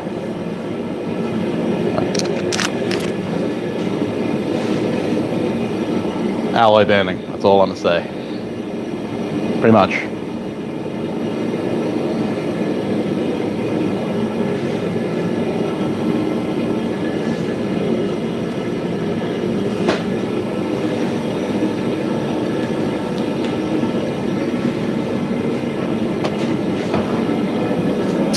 Bulat.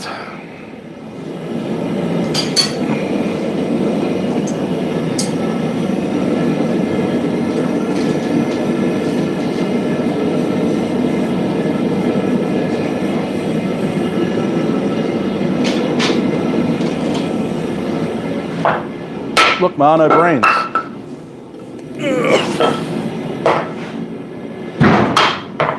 roof is in the way.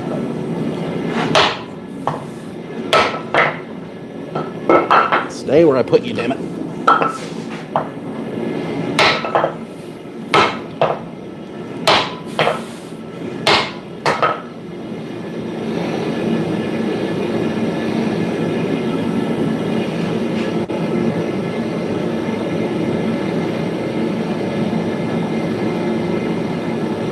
One more hit of that, I reckon.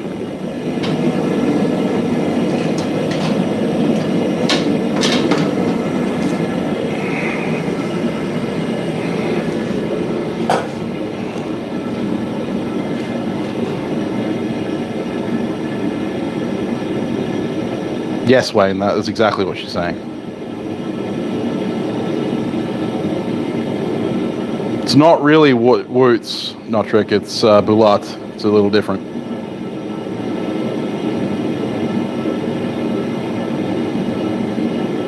Yeah, no, quarter H makes me look fucking...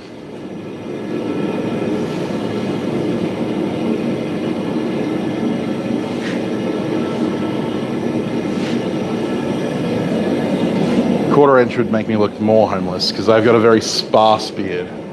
It's not thick. It's thin, unlike me. Which is why I look like a homeless mountain man. He does. But yeah, Polish and like Ukrainian Bulat is not Woots. I know he titles it Woots, but that's because that's better for the algorithm. If you want to know about Woots, talk to my man Aaron Finn here in the chat. Recently featured on the Forgecast for an interview about making Woots, funnily enough.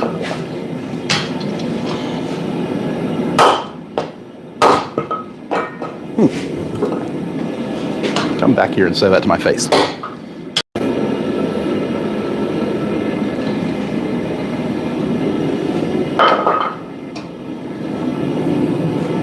All right, one more heat on the blade, two more heats on the blade.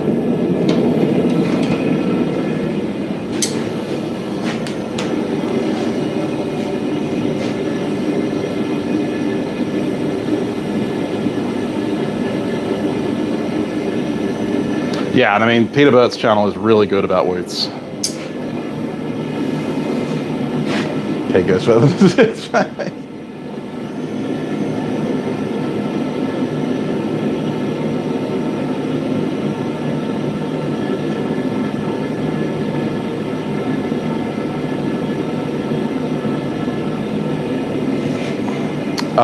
Which one? Peter Burt's channel? If one of my mods or someone in the chat wants to share a link to Peter Burt's channel, please feel free to do so. We stand Peter Burt in this place. If you're looking for our podcast, it's the oh, for fuck's sake.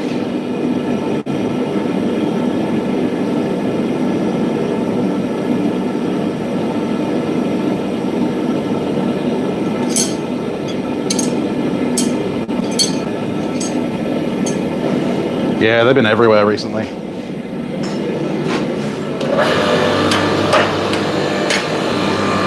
All right, gonna put that texture back in the spine. I lost a little bit of it.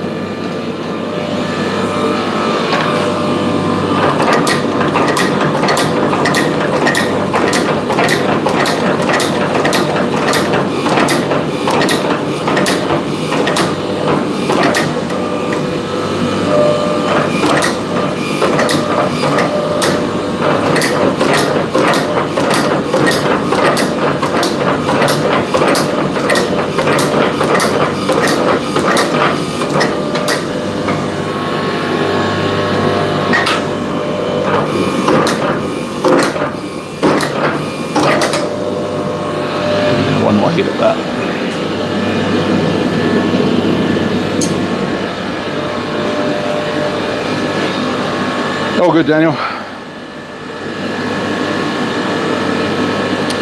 It is a Viking sword. It's a Viking type. It's a Peterson type L with a Guybig number 3 blade, I think.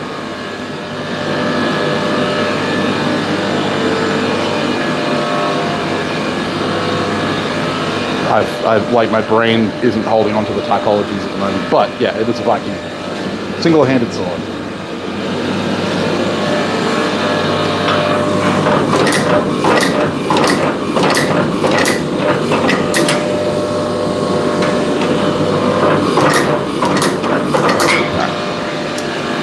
One more beveling pass, and then we'll flip it around, finish the handle out, and we'll be done.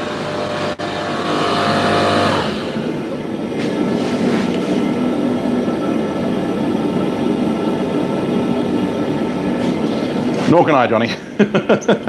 I finally got the parts to put together my the final bit of my kiln, so I'll be able to heat treat it in the next week. I was supposed to upload a friggin' I was supposed to upload a Patreon vlog yesterday. I filmed it all. I just got to edit it together. I'll upload that after this.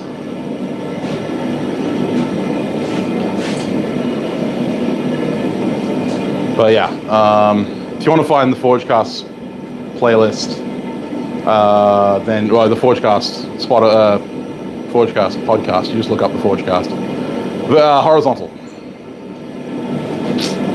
Horizontal kiln, and I'll have a full build video on it when it's done.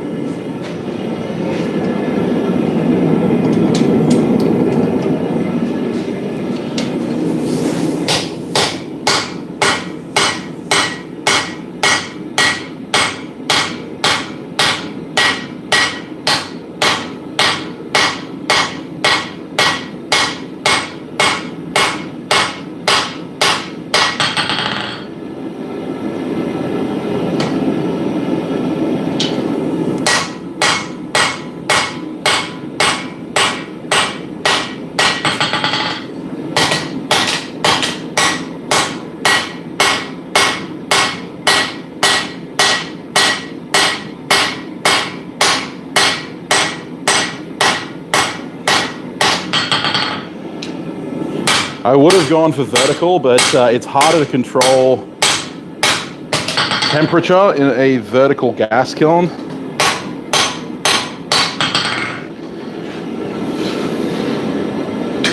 Like gas-powered vertical kilns, it's much harder to control, so.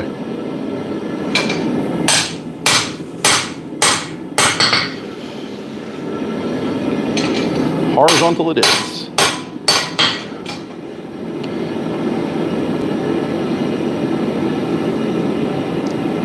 And I have the great Don Fogg to thank for the design.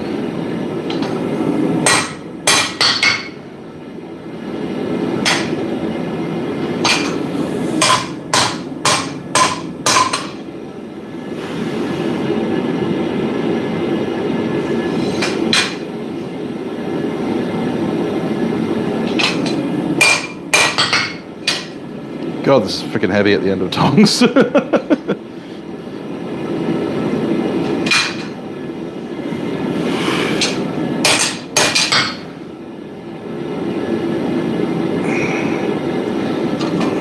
One more beveling pass.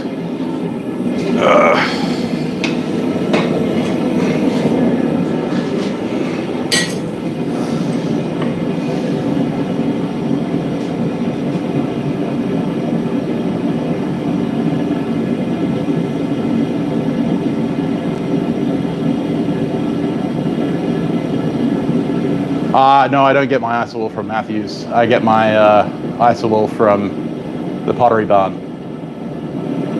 They also sell the rigidizer. The only thing I've ordered from Matthews was the RTZ wash coat, and it cost a fortune to ship it to me.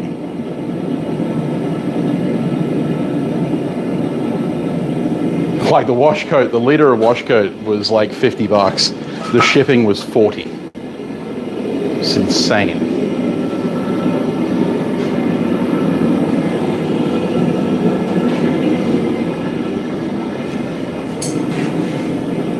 I have no idea, Aaron.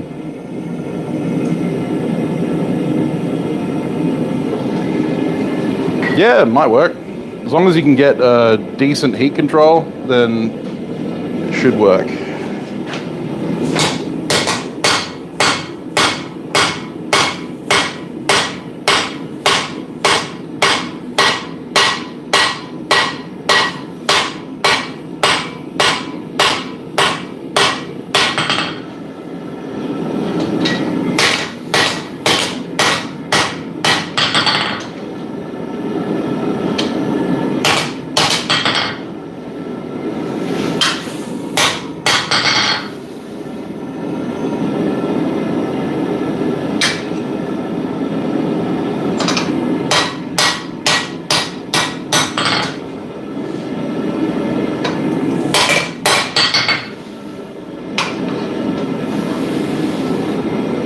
Oof.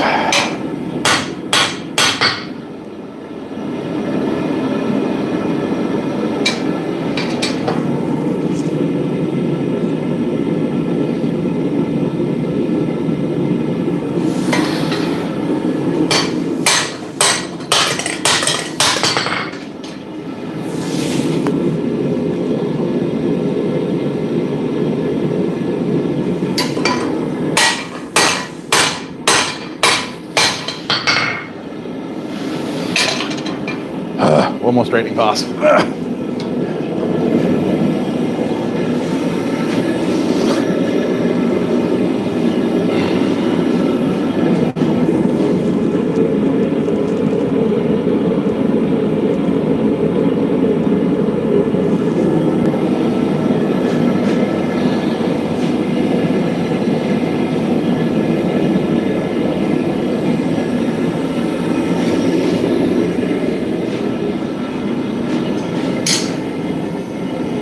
Oh yeah, it's 4th of July, isn't it? See you later, Eric.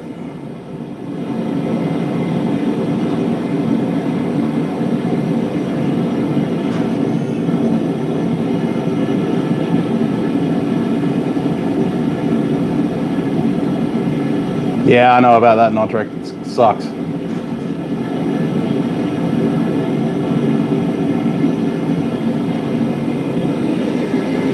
Tis the season. 4th is coming up.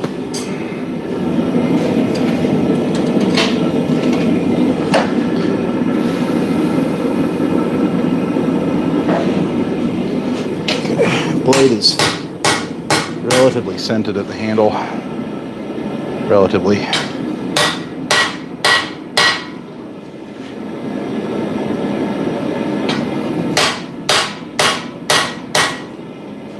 Wide blades are such a pain in the ass to get right.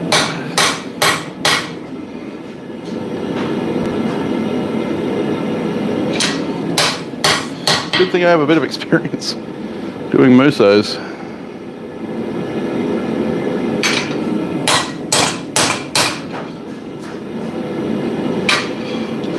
Okay, that's straightish.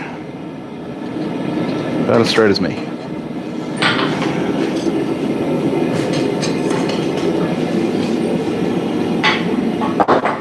I could drift that hole open, but what I'm going to do is drill it out because I'm lazy. Let's finish the handle.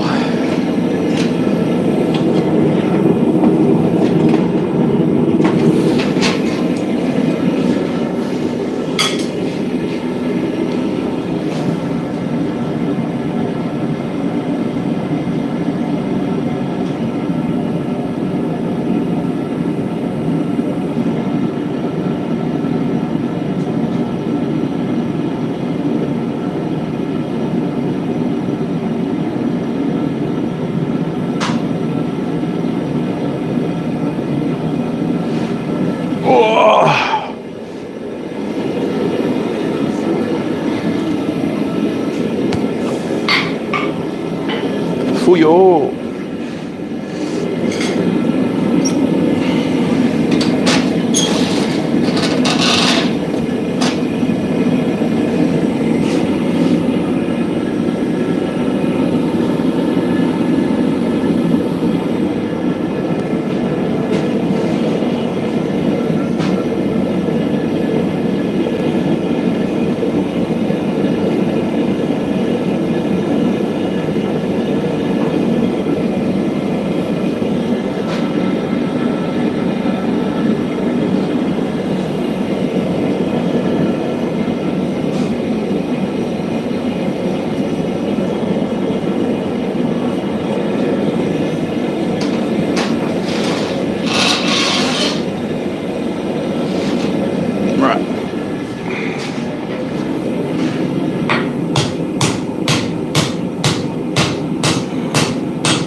Yes, we're all complaining about the post.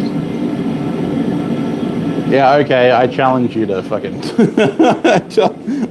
I challenge you to make a cleaver of this size in the same amount of time.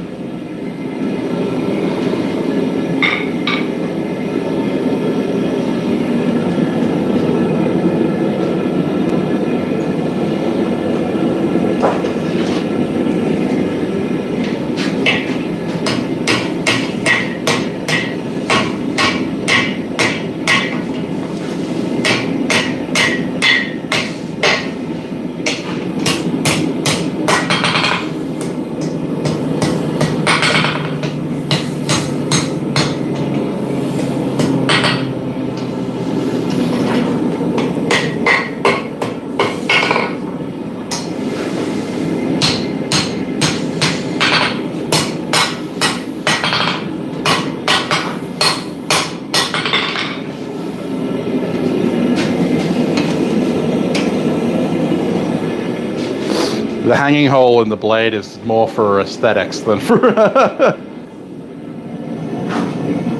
Scrolled it backwards. Oh no, oh dear.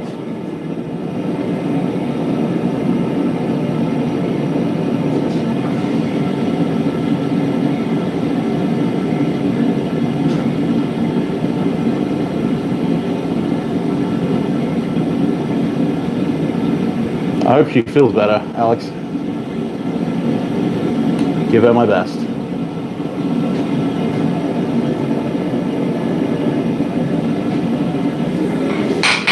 Vegan knife making. Ugh.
My left hand is starting to wear out.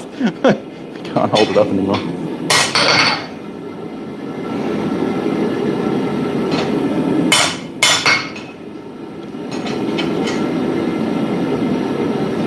There we go. Cleaver.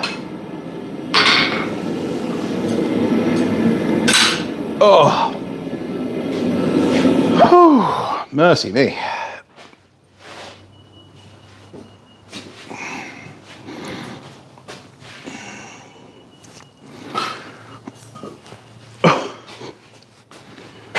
Looks like a cleaver. A little bit of stock removal to do around here. I'll probably carve that in a little bit and then round that out. And that's going to go swoop downwards a little bit to match up with the handle. So there'll be a little bit of a raised bump there, like the traditional cleavers of old. Yeah, not too bad.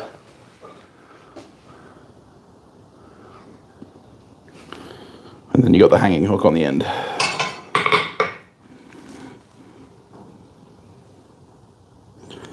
And I kind of like the laddering pattern. It is not a single bevel at all, it's double bevel.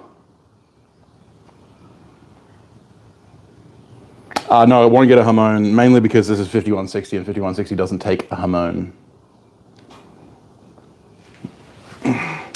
Yeah, I got the idea for the hanging hook. I made one for my Kiradashi. I needed to hang my Kiradashi off my off the pegboard, and so I made that little kind of scrolled hanging hook thing, and I really like it. So that's where that idea came from, and I like it.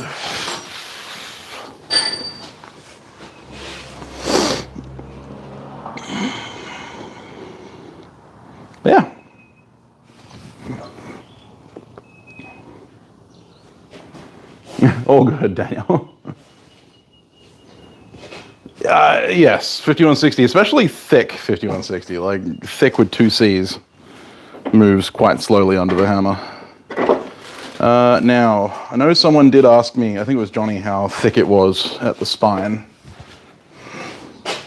It does have an ounce of distal taper, a little bit, tiny bit of distal taper, but not much. So it's probably about 8.5 millimeters, 8 millimeters. So that's like, what, that's like 5/16, maybe a little less.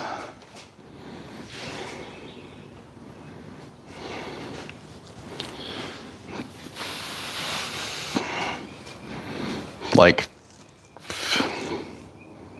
9:30 seconds. I don't know. And this thing, where the fuck did I put my tongs there?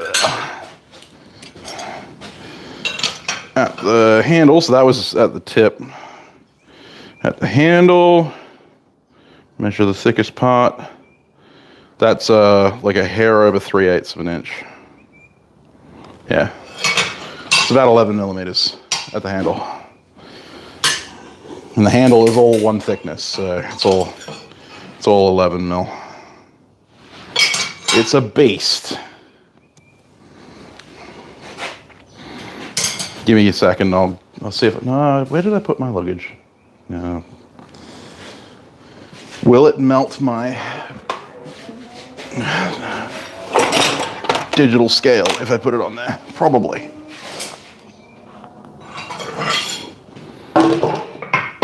So what we will do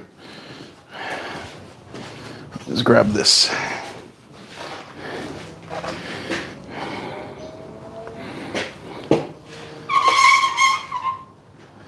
Yes, it will get a convex edge. Minor convex. Can you see the number?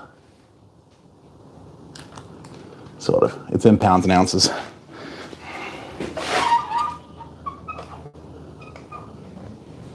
I can't tell. Anyway.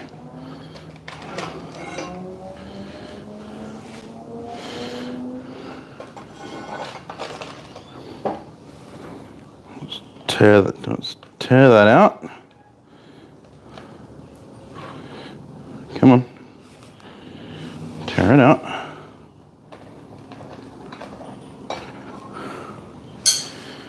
£3, 5 ounces. That weighs more than my English cutlass hammer. Like the whole hammer, this whole hammer, including the handle, weighs less than this hammer. This cleaver does.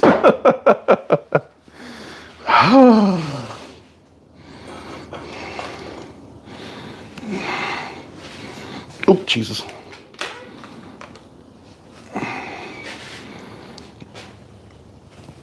Yeah, no. It did not like getting manhandled with tongs, that's for sure. It's a beast. It's not going to whittle down too much because I'm not going to take down anything out of the spine. The edge is already quite fine. I mean, you know, it's probably about 2 mil thick.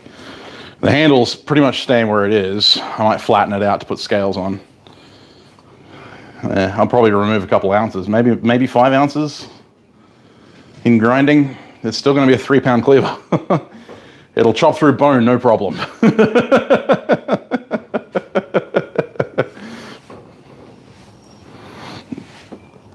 But yeah, you can see how thick that is. Very normal Sam Townsend neck knife, you reckon? Just wear it under, yeah. Oh, bugger off. These bloody bots.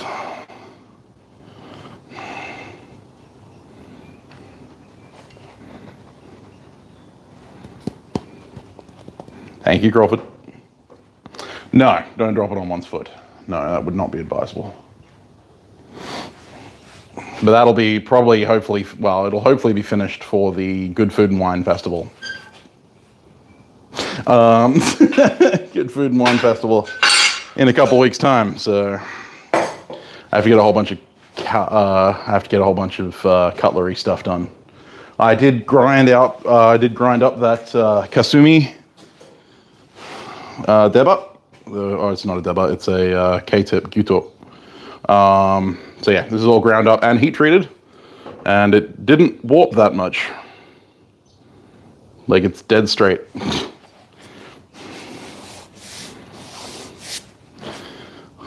One did not just drop on 1 foot. Yeah, no, I caught it in the tongs, thankfully. But yeah, so it didn't warp. Actually, funnily enough, I pre-curved it away from the high carbon with the expectation that it would curve, and then it didn't. It just stayed where it was. So I ended up having to reheat it, renormalize it, straighten it, and then quench it again, and it didn't warp. Now, remembering I started out with this 10 millimeter by inch stock for the base stock and some 3.2 millimeter 1084.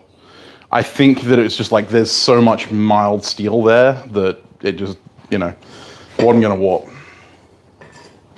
at all. But yeah, that's now heat treated, so I can grind it. So obviously this one's going to be chisel ground because it's high carbon on one side and mild steel on the other. That'll be for the Good Food and Wine Festival. I want to forge another chef's knife. I might do a how to forge on that one if you guys are interested in seeing that. See you, Ben.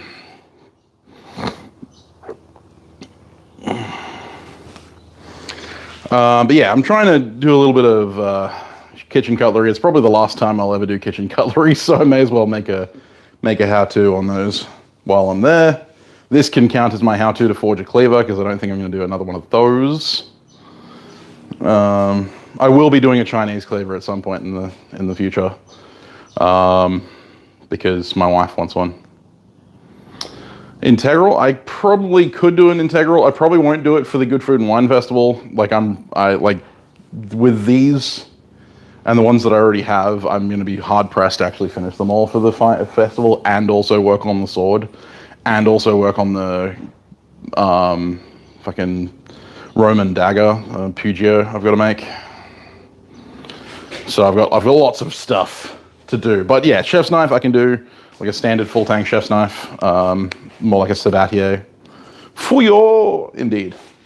So yeah, that will be part of the plans. I've already done one integral, and that was trying to maintain the round cross section of the original parent stock. I do want to make some integrals out of some thick stuff. First though, kind of. The customer for the sword has been waiting a long time and has already put a deposit on it, so I want to put some work into that as well. But yes, I will have to.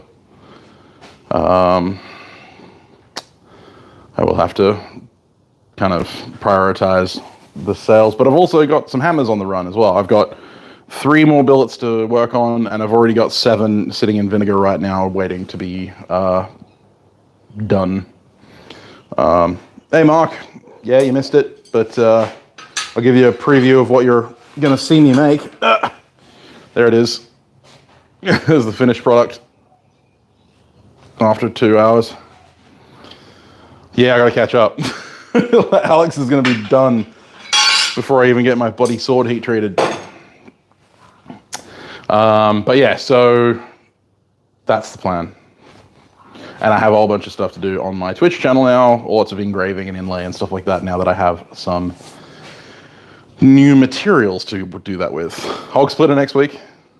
How is the forks with tines? I haven't used it yet. It's just sitting on the ground. I can't remember which one's which.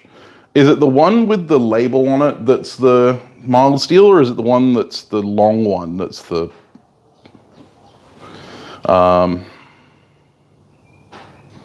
I did, Jared. It looked great.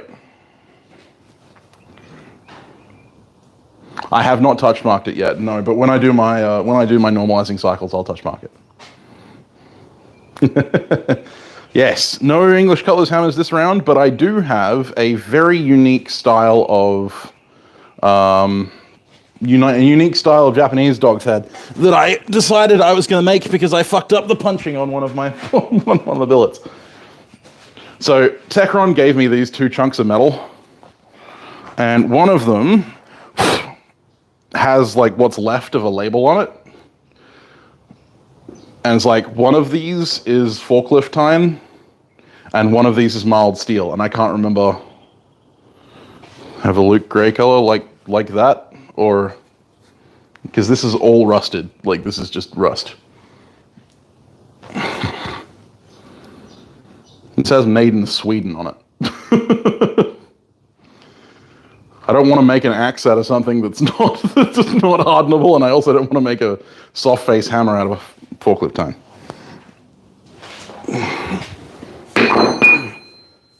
I suppose I could spark test them and do all that kind of stuff. The left hand is tine. So you mean the small one? This one? Or that one? Because the cameras, I can't remember. Yeah. Left hand. Yeah, well, this one's got quite a large grain structure, so. Yes, Techron is great. He also gave me a whole bunch of motorcycle or garage door spring, which I then straightened out. So that's all spring for making more skizzles. Like, neither of these has taper.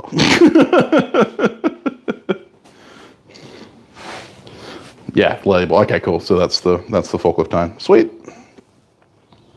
Works for me. How do you know if it's steel left or right-handed? No idea. Yeah, no, neither of those have taper, because I think the tine was cut from right back at the end. But yeah, so lots of stuff going on right now. Forge build, kiln build is the priority at the moment, and then kitchen cutlery and engraving.